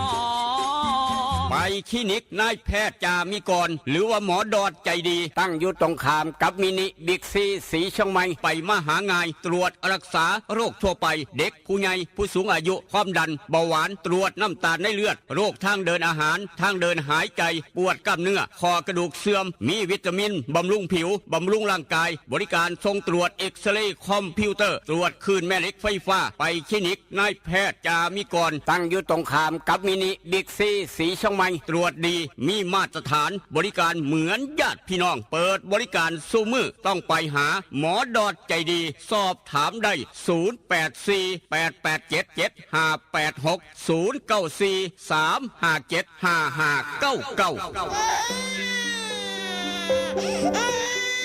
นั่นแหละครับลูกหลานใครให้แอลเป็นวัดเป็นไอเป็นไข้เป็นหนาวตัวห้อนคิงฮ้อนบ่ต้องขึ้นยากจากหน่อยมื้อนี้วันอังคารคุณหมอดอดเปิดคลินิกตั้งแต่เช้า7 โมงเช้าฮอด8 โมงครึ่งยามมื้อแลง5 โมงแลงฮอด2 ทุ่มครึ่งอยากขอใบรับรองแพทย์ไปสมัครงานไปเฮ็ดใบขับขี่ก็ไปหาคุณหมอดอดได้อยู่คลินิกนายแพทย์จามิกรฟังตรงข้ามบิ๊กซีสีเชียงใหม่เปิดเช้าเปิดแรงวันอังคารมื้อนี้บริการพี่น้องอย่างเต็มพิกัด0836769581 0836769581อยากเฮ็ดป้ายครับป้ายร้านป้ายสำนักงานป้ายยังกะยาป้ายน้อยป้ายใหญ่ตึกสูงปานใดกะยาเฮ็ดได้เบิดนี่คือร้านป้ายไฟที่มาตรฐานระดับประเทศครับติดต่อสอบถามได้ทุกห้างร้านทุกบริษัทส่วนราชการทุกส่วน0988522188 0988522188รับเฮ็ดป้ายทั่วประเทศไทยทั่วโลกใบนี้ครับอย่างนี้เราก็บอกต่อกันไปสำหรับพี่น้องอยากได้อ้นอยากเลี้ยงอ้นครับหลายคนสนใจอยากเลี้ยงอ้นพี่น้องทั้งเวียงจันทร์โทรหาสุวรรณี1991ครับโทรหาสุวรรณี1991ทาง WhatsApp พี่น้องเวียงจันทร์โทร WhatsApp หาสุวรรณี1991ครับ772279457722794ฟังนำบ่ทันขอมาหลังไม่ได้ครับสำหรับพี่น้องพ่อบ้านแม่บ้านอยากซักเสื้อซักผ้าฝนตกซุมื้อซักผ้าก็อับบาดเนี่ยซักผ้าก็บ่แห้งกินอับหอมแดดสู่กินอับแม้จะซักยามมื้อคืนซักได้ทุกสถานการณ์มื้อนี้นวัตกรรมใหม่เกี่ยวกับผงซักฟอกอย่าลืมผงซักฟอกโอโมซันไซครับยี่ห้อโอโมซันไซหอมแดดสู่กับกินอับซักยามมื้อคืนก็ได้มืดครึ้มก็ได้ฝนตกก็ซักได้สะอาดสดใสหอมรสอับตัวจริงเสียงจริงเรื่องซักผ้าต้องโอโมซันไซศูนย์การค้าขนาดใหญ่มีขายแม้กระทั่งร้านขายของซ้ำร้านค้าร้านขายทั้งเวียงจันทร์บ้านเฮาหนองคายสีเชียงใหม่มีขายหาซื้อง่ายโอโมซันไซจำซื้อนี้ไว้สำหรับพ่อบ้านแม่บ้านแม้กระทั่งร้านรับซักรีดอย่าลืมโอโมซันไซหอมแดดสู่กับกินอับนวัตกรรมใหม่ล่าสุดซักได้ทุกสถานการณ์ครับดังนี้เราก็บอกต่อกันไปอยากติดตั้งแอร์บ้านได้ของแถมอยากติดตั้งแอร์บ้านได้ของแถมโทรหาเจเตาครับทางเข้าเมืองทบห่างจากแยกไฟแดงนำมง300 เมตรเบอร์เก่าเจ้าเดิมครับเจเตาถ้าพี่น้องกันตั้งแต่เช้าอยู่แล้วแต่ละมื้อเปิดบริการซุมื้อบ่มีมื้อหยุดบ่มีมื้อปิด0973639399 0883639399 ยี่ห้อได้กระยาแถมอย่างเดียวนี่คือสไตล์ร้านเต่าทองสองสีของเกตเต่าคนกองนางครับใจใหญ่ใจบุญพร้อม0973639399 อยากได้เบอร์โทรศัพท์อูดเนื้อสดจะสั่งเนื้อไปลาบไปก้อยไปปลูกปลาซุ่มกันทั้งบ้านขุมคำมื้อนี้ครับสั่งเนื้อไปลาบหลังจากปลูกปลาเรียบร้อยทั้งบ้านขุมคำมื้อนี้สั่งเนื้อไปลาบไปก้อยเจ้าน้อยเนื้อสดต้องสั่งจากอูดเนื้อสดทางโค้งบ้านพันเผา0953295764ครับ0953295764กิโลละ220 บาทเท่านั้นจากอูดเนื้อสดนอกจากนั้นอยากสร้างเฮือนสร้างบ้านพี่น้องข้าราชการครับกำลังจะหางบประมาณสร้างบ้านกู้ธนาคารสร้างเฮือนสร้างบ้านเฮ็ดจังได๋ออกแบบบ้านต้องเสนอธนาคารนี่บ่ต้องขึ้นยากนี่คือครบวงจรไปหมู่เดียวจบคือกันไปหมู่เดียวจบคือกันครับอยากกู้เงินธนาคารสร้างเฮือนสร้างบ้านพี่น้องข้าราชการเฮาอยากมีเฮือนอยากมีบ้านเป็นของเจ้าของครับSCD รับสั่งบ้าน SCD รับสั่งบ้านบริการออกแบบบ้านเขียนแปลนบ้านเฮ็ดเอกสารกู้ธนาคารให้ก็สั่งบ้านกับ SCD ออกแบบและก็ยื่นอนุญาตให้ฟรีพร้อมปรึกษาฟรีครับสำนักงานอยู่ทางหน้าวัดจำปาทองบ้านป่าสักใต้หนองยังคำโทรหาเบอร์นี้รถพี่น้องจะได้เว้าก็ได้คุยกันครับจะได้นัดพ่อกันไปสำนักงาน SCD รับสั่งบ้านนาวัดจำปาทองบ้านป่าสักใต้หนองยังคำครับเบอร์นี้พี่น้องโทรไปเบอร์นี้ได้พอดีได้โอกาสพอดีกำลังจะกู้ธนาคารสั่งบ้านเตรียมเอกสารหลักฐานต่างๆเฮ็ดแบบใดไปถามเพิ่น0891368959 089136899 พัดตัวแม่ใหญ่เฒ่าแก่ใหญ่จากไต้หวันเฒ่าแก่ใหญ่จากอิสราเอลเศรษฐีจากญี่ปุ่นครับมาบ้านมาเฮือนสร้างต่อเติมบ้านเจ้าของเฮ็ดจังได๋ค่อยจะคักใจแบบโมเดิร์นแบบบ่โมเดิร์นไปว่ากันโทรหา SCD รับสั่งบ้าน0891368959 0891368959เอาละครับถึงคิวของพี่น้องคนสวนยางนาโนบูกำลังแถมเสือนาโนบูยาเพิ่มน้ำยางไหลออกมาดีไหลออกมาหลายครับคนกรีดยางถือใจไปยังนาโนบูอ้ายของนาโนพัดอ้ายของบิ๊กซันครับต้นยางอายุ30 ปีกระท่าได้เฮ็ดให้นายางบ่ตายบ่ดำนายางนิ่มกินง่ายน้ำยางไหลคักถือใจคนสวนยางเพราะน้ำยางราคากำลังดีกำลังบวกครับสถานการณ์ราคาน้ำยางราคาขี้ยางกำลังดีบวกเดี๋ยวนี้บวกครับเมื่อวานบวก1 บาทโอ้โหสอนนำเพราะฉะนั้นน้ำยางบ่ไหลใส่นาโนบูไปเอาวิสัยครับน้ำโสมลานสิริวัฒนาลานพิเอสอำเภอน้ำโสมฟังอยู่ทาง91 เมกะเฮิรตซ์อำเภอบ้านผือล้านวิริตอย่างพระอำเภอบ้านผือสังคมล้านสังคมการเกษตรทบล้านทวนเมืองทบโพธิ์ตากล้านเกษตรบ้านไร่สีช่องไม้ล้านดาวแดงการเกษตรทางบ้านป่าสังเหนือทางมาทางดอนป่าเปื่อยบ้านหม้อนี่คือนาโนบูนาโนพัดบิ๊กซันยาท่านายางเพิ่มน้ำยางนายางนิ่มกินง่ายถือใจคนกินยางถือใจคนสวนยางเป็นยังฟ้าไปใส่บริการด่วนซื้อ1 ขวดแถมเสือ1 โตซื้อ10 ขวดแถมเสือ10 โตแต่ว่าอยากได้3 กกดาบ500แบบแคปซูลกินง่ายอยู่ทุกร้านขายยามีขายหาซื้อง่าย1 กับ 1 กล่องถือมาแลกเสือไปใส่ทาง96.5บ้านหมอซอย10ถนนริมโขงครับมาเดี๋ยวนี้ก็ได้เดี๋ยวนี้มาตอนไหนได้ตอนนั้นเอาละครับได้เวลาไปเอาบุญน้ำกันแต่ว่าข่าวด่วนกันมาจากทางท่านรองสังข่าวด่วนกันมาจากทางท่านรองสังมื้อนี้ประมาณ8 โมงครึ่งครับ8 โมงครึ่งกำนันผู้ใหญ่บ้านนายกอบตเทศบาลร่วมมือกันฝ่ายปกครองอำเภอท่านประธานในพิธีครับปลูกป่าครับโครงการปลูกป่าของอำเภอศรีช่องไม้จะปลูกอยู่ทางบ้านคุมคำแถวบริเวณไหนครับบริเวณหลุมขยะโรงงานกำจัดขยะอยู่บ้านคุมคำมื้อนี้8 โมงครึ่งนายอำเภอเป็นประธานครับผู้ใหญ่บ้านกำนันผู้ซอยผู้ใหญ่บ้านสู่ขุนสกลจะไปร่วมมือปลูกป่าอยู่ทางโรงงานกำจัดขยะโรงกำจัดขยะบ้านคุมคำมื้อนี้8 โมงครึ่งท่านนายอำเภอเป็นประธานเพราะฉะนั้นพี่น้องบ่ต้องตกใจรถเป็นหยังคือแล่นไปหลายแท้ รถเป็นหยังคือแลนไปทางบ้านคุ้มคำหลายแท้ผ่านหน้าบ้านผ่าน3 แยกบ้านคุ้มคำไปทางบ่อขยะย้อนหยังครับเพิ่นจะปลูกปลามื้อนี้8 โมงครึ่งปลูกปลาครับเพื่อจะได้ดูแลสภาพดินฟ้าอากาศดูแลกินเน่ากินเหม็นหยังกะยาละปลาครับซอยดูดควันพิษซอยทุกอย่างทุกเนี้ยเขาว่าปลาซอยออกซิเจนยังบ่พอซอยดูดกินเน่ากินเหม็นพร้อมแล้วก็ได้ประโยชน์ของโลกใบนี้พร้อมของประเทศไทยพร้อมไปร่วมด้วยช่วยกันปลูกปลาวันนี้ครับกระสันบ่ปลูกปลาทะเลทรายจะมายามลมจะพัดยานบ้านพังบ้านเพฝนจะบ่ตกแห้งแล้งอีกต่างหากเพราะฉะนั้นปลามีประโยชน์มากมายมหาศาลดูแลไว้อย่าตัดไม้ทำลายป่าครับนี่คือเดี๋ยวความเป็นห่วงกับรายการนี่ลูกปลุกให้ตื่นทาง96.5และกับมื้อนี้10 โมงเช้าจะมีการประชุมงานหลวงปู่หนักครับ117 ปีงานตักบาตรหลวงปู่หนักพระ15 รูปพระ15 รูปครับหรือว่าจะเพิ่มอีกรูปหนึ่งเดี๋ยวจะแจ้งให้ทราบมื้ออื่นประชุมมื้อนี้ซะก่อน10 โมงเช้าประชุมอยู่อบต.บ้านหมอนายกต๋องนายกชนชนใจขานเป็นประธานใหญ่ครับแจ้งให้ทราบเว้าสู่กันฟัง3 กันยาพ่อกันตักบาตรยามมื้อเช้าเป็นประจำทุกปีกับบุญพ่อแม่ครูบาอาจารย์อริยสงฆ์ครับหลวงปู่บุญหนักขันติโกอยากตั้งโรงทานอยากถวายปัจจัยแด่พระคุณเจ้าแจ้งมาได้เอาละครับรายชื่อพี่น้องเริ่มแจ้งกันเข้ามากันแล้ว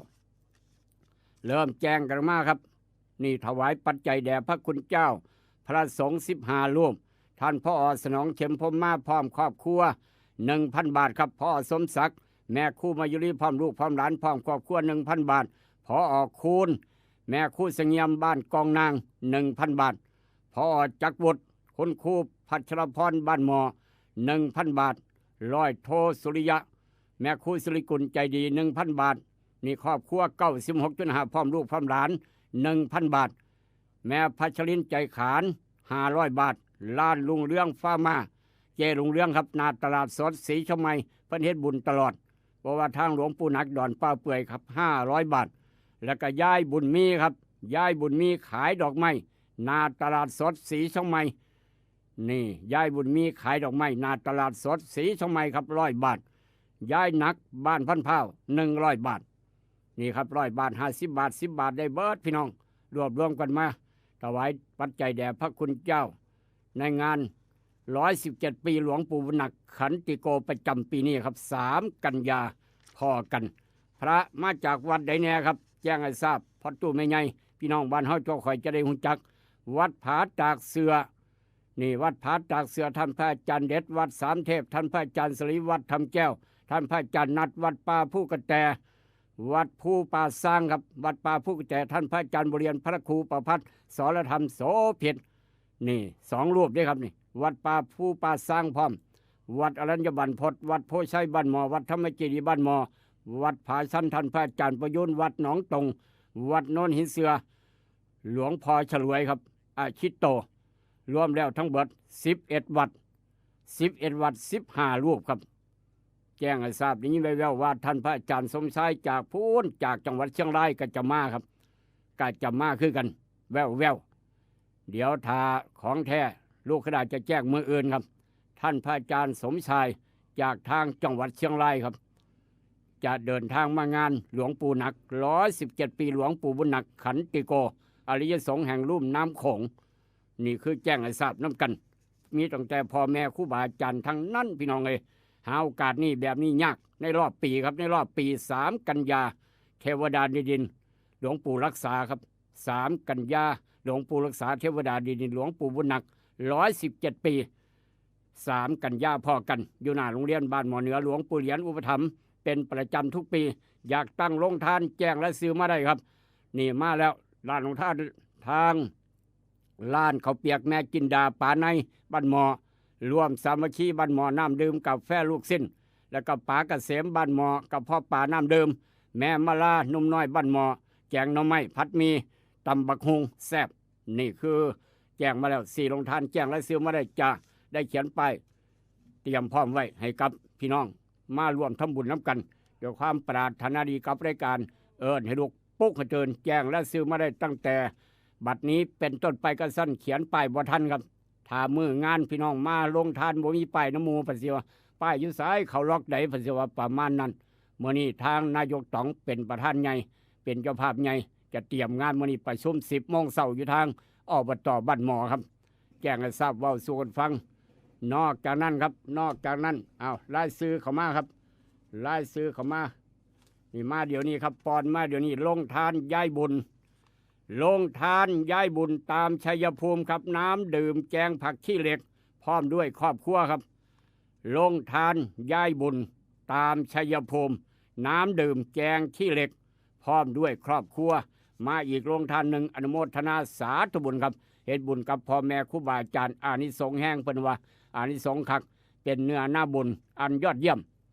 ได้รับปัญญาอันลึกซึ้งอีกต่างหากผลบุญทรงผลรวดเร็วแล้วก็ต่อยอดกุศลผลบุญกับพ่อแม่ครูบาอาจารย์ครับบ่ไม่ธรรมดา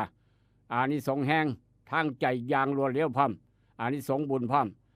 นี่เฮ็ดด้วยใจบริสุทธิ์พุทธพองพร้อมมุ่งเน้นการปฏิบัติธรรมพร้อมพ่อแม่ครูบาอาจารย์เพราะฉะนั้นอย่าลืมนี่คือทำบุญกับอริยสงฆ์หลวงปู่รักษาเทวดาเดินดิน117 ปีหลวงปู่บุญหนักขันติโกปีนี้ครับ3 กันยาพ่อกันอยู่หน้าโรงเรียนบ้านหมอเหนือหลวงปู่เหรียญบัวธรรม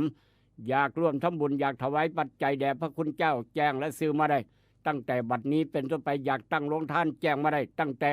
เดี๋ยวนี้เป็นต้นไปเอาละครับนี่คืองานบุญงานการกุศลต่างๆแจ้งให้ทราบเว้าสู้กันฟังถ้าพี่น้องอยากเพิ่มอยากเติมอยากเว้าอยากว่ากดกันเข้ามา0816016232ขออนุญาตเดินทางช่วงเวลาค่อนข้างจำกัดครับไปทางหนองคายบ้านเฮาไปทางอำเภอทบเมื่อวานนี้โอ้ยสังคมเรียนแบบลูกหลานบ้านเฮาเจ้าข่อยผู้เป็นพ่อเป็นแม่บักหลาคำแพงเอ้ยผู้ใดคิดผิดคิดใหม่เด้อบักหลาคำแพงพ่อกับแม่อุกใจเด้อยากให้พ่อแม่ขึ้นบ้านผู้ใหญ่บ้านอยากให้พ่อแม่ขึ้นโรงพักสันบ่เฮ็ดแนวจังเสียเอาปืนมาขู่หมู่ครับลงเฟซลงไลน์เนี่ยเป็นข่าวใหญ่ชุลมุนวุ่นวายครับทางเมืองทบเมื่อวานนี้ช่วงบ่ายครับชุลมุนวุ่นวายพี่น้องโทรศัพท์มาถามลูกกระหลายสายเปียงกระเวียนสารลูกชายผู้ใดไปเฮ็ดน้ำโมแมนครับท่านนายอำเภอทบแล้วก็ผู้ในวยการโรงเรียนทบครับเจ้าหน้าที่ตำรวจโรงพักทบ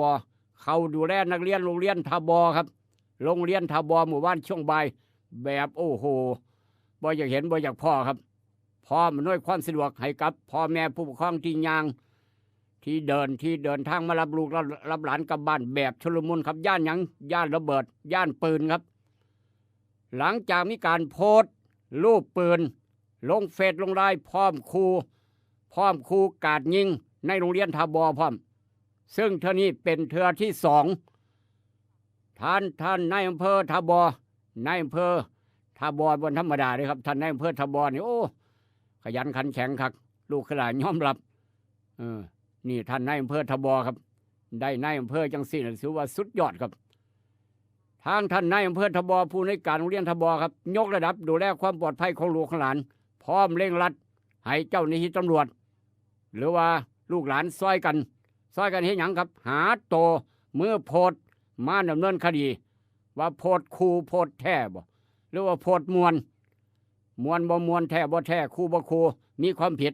กฎหมายอาญาบักหลาคำแพงยอมรับสภาพออกมาซะพ่อแม่ฟังรายการเปิดวิทยุดังๆให้ลูกฟังพร้อมถ้ารู้จักว่าลูกชายเฮ็ดนะบ่แม่นไปยอมรับสภาพกับตำรวจเพิ่นซะโทษหนักจะได้กลายเป็นโทษเบาบักหลา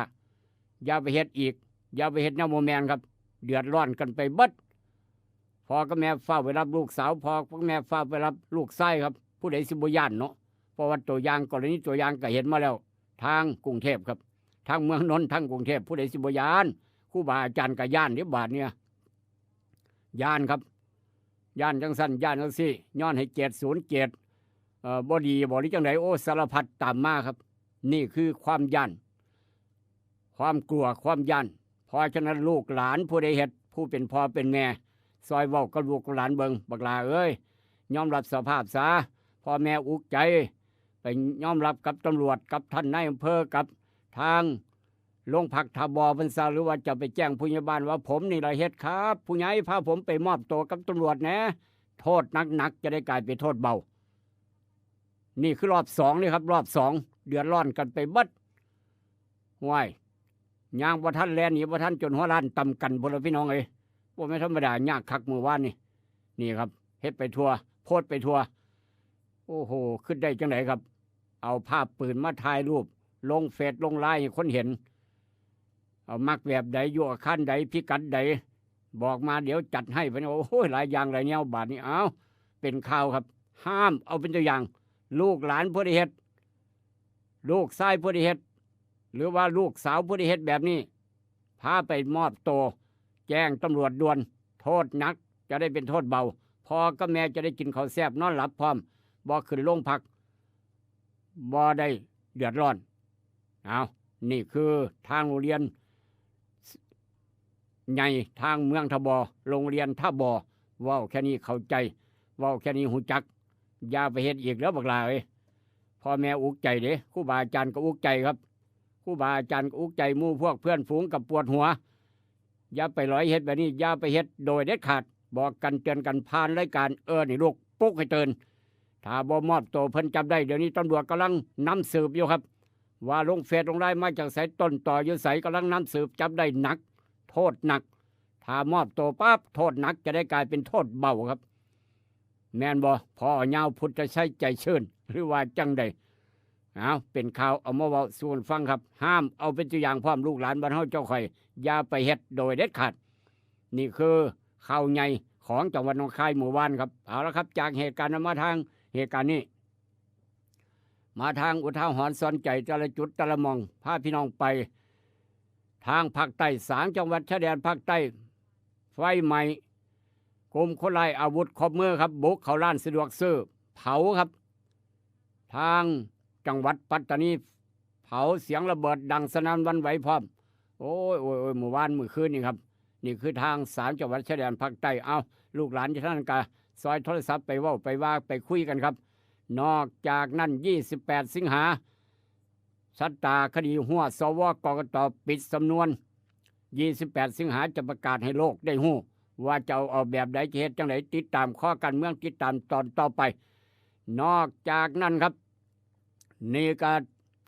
จังได้คนก็ต้องเจงทั้งด้านไฟฟ้าเรียนไฟฟ้าแรงสูงมาเฉพาะนี่คิดว่าโจรพวกนี้จังใดก็ต้องมีความรู้ทางด้านไฟฟ้าครับจังใดก็จบไฟฟ้าแรงสูงอย่างต่ำกับปวชปวสพาคณะไปเอาไปบอกในการตัดสายนั่นตัดสายนี่เอาไปเอายังครับไปเอาหม้อแปลงอยู่ทั้งเสาไฟฟ้าตั้งโตดโปดอยู่ทั้งเสาไฟฟ้าแรงสูงไปตัดได้จังไดขันบ่มีความรู้ว่าย่านไฟสอดไต่บ่หรือจังไดเจงคักเจงแน่เจงในทางที่ผิดครับเดือดร้อนกันเบิดตำบลเบิดหมู่บ้านเบิดอำเภอครับเจงในทางที่ผิด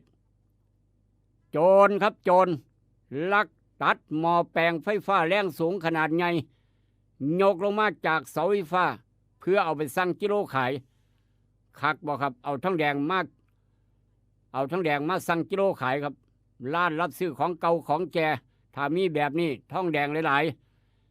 ลาย10 กิโลถ้ามีคนเอาไปขายให้ยาเฝ้าไปรับซื้อถ่ายรูปไว้ถ่ายรูปคนขายพร้อมทางบ้านเฮา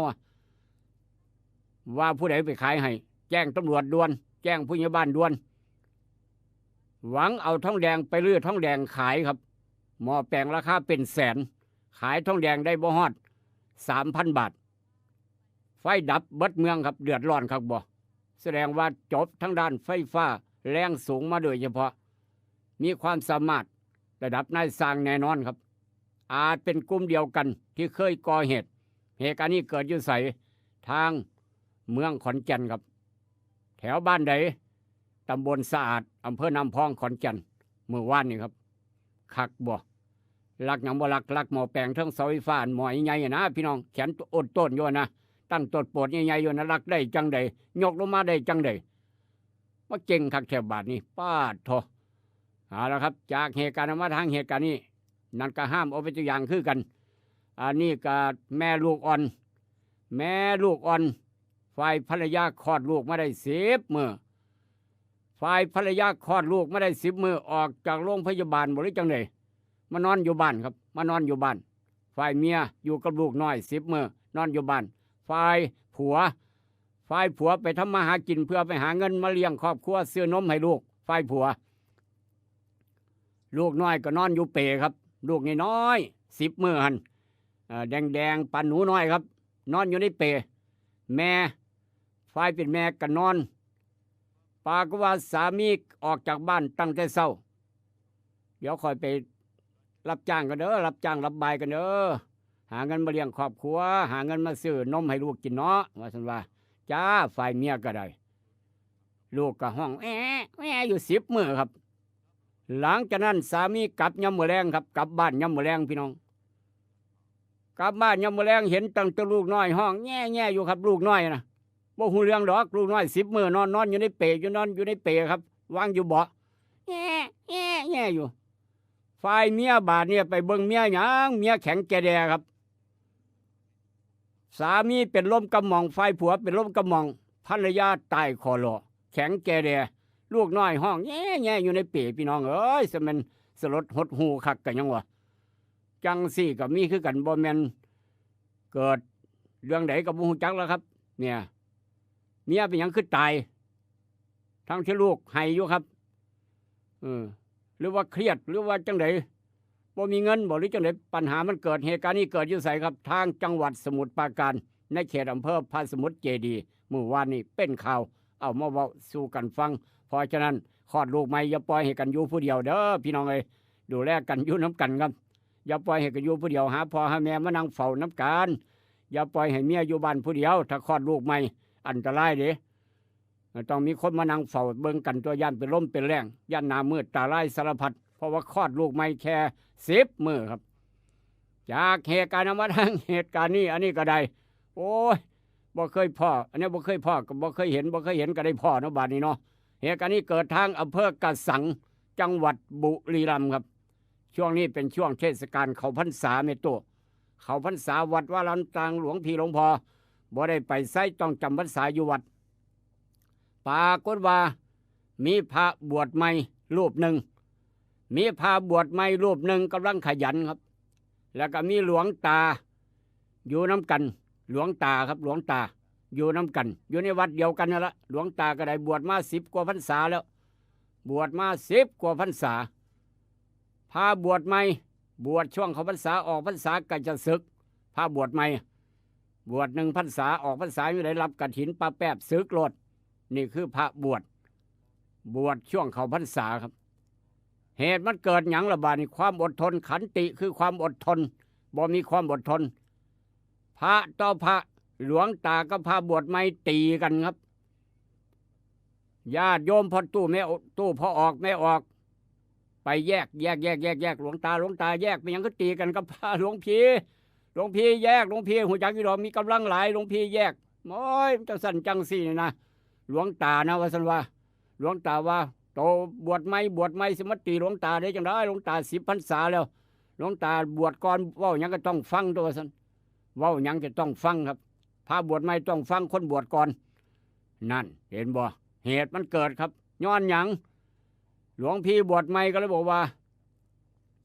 สาเหตุมันเกิดจังสี่ครับญาติโยมพอออกไม่ออกพ่อแม่ผมบ่อยากตีดอกแต่มันเว้าให้ผมโพดว่าซั่นคนบวชก่อนน่ะเว้าให้คนบวชใหม่ครับสาเหตุก็คือหลวงพี่จะไป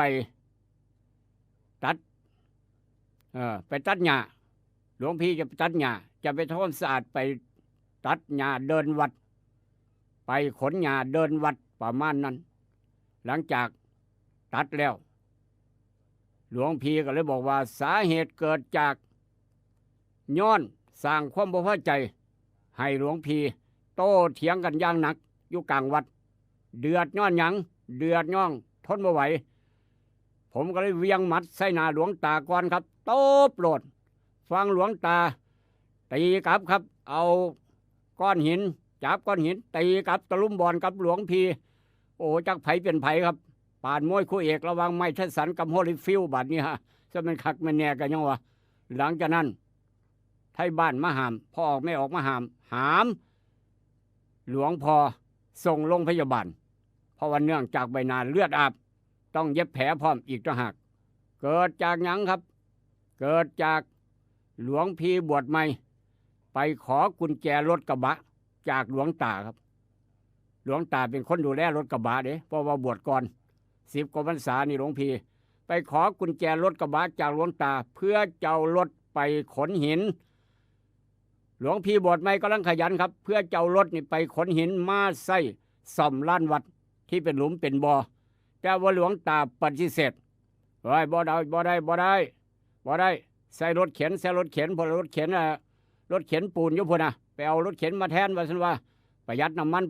น้ำมันแพงบ่ได้วัดเฮาแฮงบ่มีเงินบัดว่าพระหัตถ์โทพี่น้อง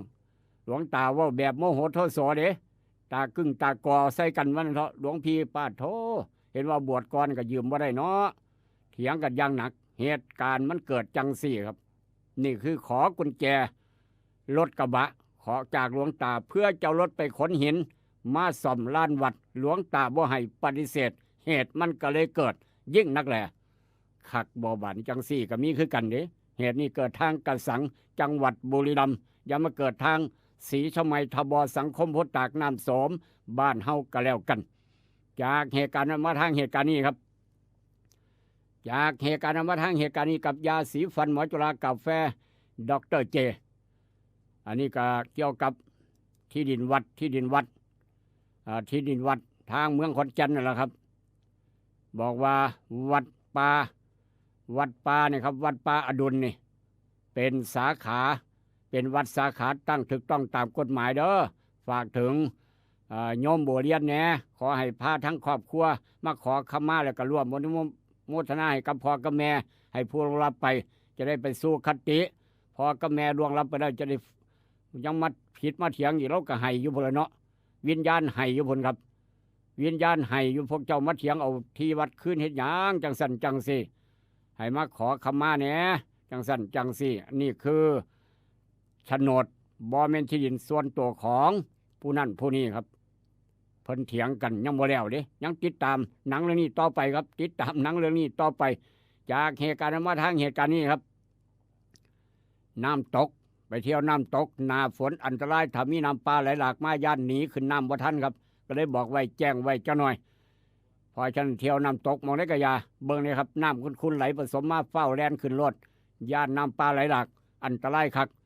นักเรียนสาวม .4 แจ้งจับครูคณิตศาสตร์โรงเรียนดังจังหวัดชลบุรีครับล่วงละเมิดทางเพศฝ่ายรัฐมนตรีแจ้งแล้วครับนี่สั่งพักราชการแล้วครูคณิตศาสตร์ปมล่วงละเมิดนักเรียนสาวรัฐมนตรีสั่งสอบซ้ำถอนใบอนุญาตครูเบิดอนาคตเราปากลาคำแพงเลยจากเหตุการณ์นั้นมาทางเหตุการณ์นี้ครับอีกเหตุการณ์หนึ่งกับยาสีฟันหมอจุฬากาแฟดรเจรถทัวร์ขนคนโดยสาร30 คนครับพี่น้องเข้าใจเขาว่ารถทัวร์ครับขนคนโดยสาร30 คนเสียหลักตกลงข้างทางบ่แล่นไปตามถนนไปตามเสาไฟฟ้ามุนเอเร่บาดเจ็บ5 คนเจ้าหน้าที่เร่งให้การช่วยเหลือนำส่งโรงพยาบาลคาดโซเฟอร์หลับในป่านเพลงเพิ่นพรมแดนครับคาดโซเฟอร์หลับในป่านเพลงเพิ่นพรมแดนบาดเนี่ยจะเป็นคักกันยังวะโอ้ยรถบัสโดยสารสายกรุงเทพบุรีรัมย์ครับสายกรุงเทพบุรีรัมย์พี่น้องเป็นข่าวเอามาเว้าสู่กันฟังจากเหตุการณ์มาทางเหตุการณ์นี้เพราะฉะนั้นขับรถขับลาเมาเลยจะขับเลยเมาง่วงเลยขับเลยจะง่วงนี่คือประเทศสิงคโปร์เด้อพี่น้องนี่คือสิงคโปร์ครับบ่แม่นประเทศไทยครับสิงคโปร์เป็นประเทศที่มีประชาชนมีรายได้มากที่สุดของเอเชียตะวันออกเฉียงใต้ครับประเทศสิงคโปร์รัฐบาลเพิ่นพี่น้องฟังคักๆบ้านเฮาเมื่อใดสิได้เป็นจังซี่บ้านเฮาเมื่อใดสิได้เป็นคือสิงคโปร์ครับประเทศสิงคโปร์ประกาศดังๆครับแจกเงินทารกแรกเกิดสิงคโปร์ครับประกาศแจกเงินทารกแรกเกิด$10,000เบิ่งบ่ผิดครับบ่แม่นพันบ่แม่นร้อย$10,000ซอยถึง$70,000จนอายุ17 ปีครับตั้งแต่แรกเกิดปุ๊บจะได้$10,000ทุกเดือนครับจนฮอด$70,000จนถึงอายุ17 ปีประเทศไทยมื้อใดครับประเทศไทยเฮามื้อใดค่อยจะได้ขึ้นสิงคโปร์นี่คือประเทศเพิ่นเจริญก้าวหน้ามีรายได้อันดับ1ของเอเชียตะวันออกเฉียงใต้หลานน้อยเกิดมาได้$10,000$1 $1 เท่าใดครับดอลลาร์สิงคโปร์ พี่น้องเคยไปเห็นงานสิงคโปร์ก็ลองนับเบิงดอลลาร์สิงคโปร์จักบาท$10,000สิงคโปร์เด้ครับนี่ซอยจนถึง$70,000สิงคโปร์จนฮอดอายุ17 ปีให้ว่าบ่ทุกข์บ่ยากตั้งแต่เกิดเนาะนี่เนาะเป็นข่าวนี่คือสิงคโปร์วันนี้ครับนอกจากนั้นบ้านเฮาเพราะว่ามีคดีเด็ดหลายซะเหลือเกินบ่ย่านกฎหมายครับอธิบดีกรมราชทัณฑ์เผยร่างกฎหมายครับฉบับร่างนี่ครับนี่ยังบ่เป็นของแท้อธิบดีกรมราชทัณฑ์เผยบอกว่าฉบับกฎหมายร่างกฎกระทรวงฉบับใหม่โทษประหารชีวิตต้องติดคุกขั้นต่ำ25 ปีค่อยจะได้เลื่อนสั้นติดตามตอนต่อไปจะผ่านสภาผู้แทนราษฎรบ่งานนี้ต้องติดตามหนังเรื่องนี้ครับจะผ่านสภาผู้แทนราษฎรบ่นี่คือร่างกฎกระทรวงฉบับใหม่ว่าจังสั้นนอกจากนั้นครับราคาทองคำเมื่อวานขึ้นไป700 บาททองอยู่ในร้านทองใหม่ๆ 72,650 บาททองอยู่ในคอผู้ใหญ่บ้าน1 บาทขายได้ประมาณ7,221 บาทพี่น้องบ่โอ้ยแพงคักราคาทองคำครับนี่คือราคาทองราคาหมากปาล์มราคาหมากปาล์ม7.90 ถึง8.45 ตังค์อันนี้ก็แพงคักคือกันราคาหมากปาล์มราคายางพาราเมื่อวานราคากลางตลาดกลางยางพาราหนองคายครับยางก้อนถวยบวกไป35 ตังค์49 บาททวนๆยางก้อนถวย 100% 70 บาทบวก50 ตังค์น้ำยางสดบวก1 บาทเป็น76 บาท50 ตังค์ยางแผ่นดิบคุณภาพดีความชื้นบ่เกิน 3% บวก20 ตังค์83 บาท20 ตังค์ยางแผ่นลมควันสั้น3บ่ออัดก้อน85 บาท70 ตังค์บวก20 ตังค์มื้อนี้วันอังคารจะบวกเพิ่มจักสตังค์ติดตามมืออื่นครับนี่คือเกี่ยวกับสถานการณ์ราคายางพาราน้ำยางบ่ไหลอย่าลืมใส่นาโนพัดแล้วก็บิ๊กซันนาโนบูไอของนาโนพัดแล้วพี่น้องน้ำยางจะไหลขายได้ราคาได้น้ำหนักพยากรณ์อากาศภาคอีสานบ้านเฮา6 โมงเช้ามื้อนี้ฮอด6 โมงเช้ามื้ออื่นมีฝนฟ้าคะนอง30%ของพื้นที่แล้วก็มีฝนตกหนักบางหม่องบางบอนบึงกาฬสกลนครนครพนมอุณหภูมิสูงสุดมื้อนี้34 องศารถเติมน้ำมันคนต้องเติมน้ำอย่าขาดน้ำกันสั้นเป็นสัตว์ตกเป็นลมเป็นแรงกลางเดินกลางหัวกลางสวนให้เรามาระวังครับต้องป้องกันไว้เป็นการดีอย่าขาดน้ำก็แล้วกันของดีไม่น้อยก่อนสมุนไพรใกล้ตัวสมุนไพรใกล้บ้านก่อนจะจากกันเศร้ามื้อนี้ครับอย่าลืมของดีไม่น้อยเป็นยังไงก็อย่าบำรุงหัวใจไว้นี่คือใบพักนอกน้ำใบบัวบกกินพักนอกกับปนกับแจวกินกับลาบกับก้อยมีประโยชน์ใบบัวบกหรือว่าใบพักนอกเป็นยาบำรุงหัวใจแม้กระทั่งใบเตยหอมน้ำใบเตยหอมกับบำรุงหัวใจดียิ่งนักแหล่เศร้ามื้อนี้ร่ำรวยส่งหมานอย่าเจ็บอย่าจนสวัสดีครับ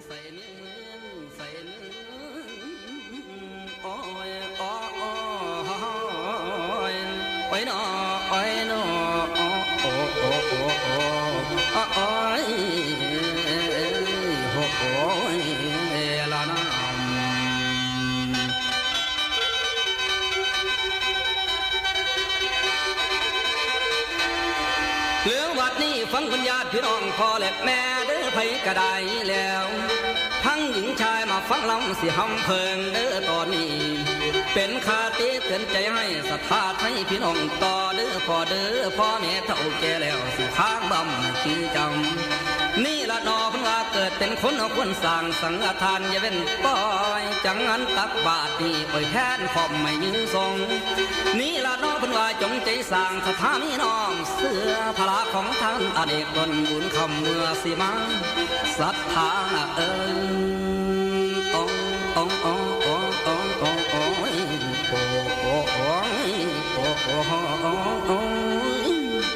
หมอบัดนี้ศรัทธาสร้างทำบุญให้เป็นบาปตับต่อเท่าสิจนเข้าสู่ริพาน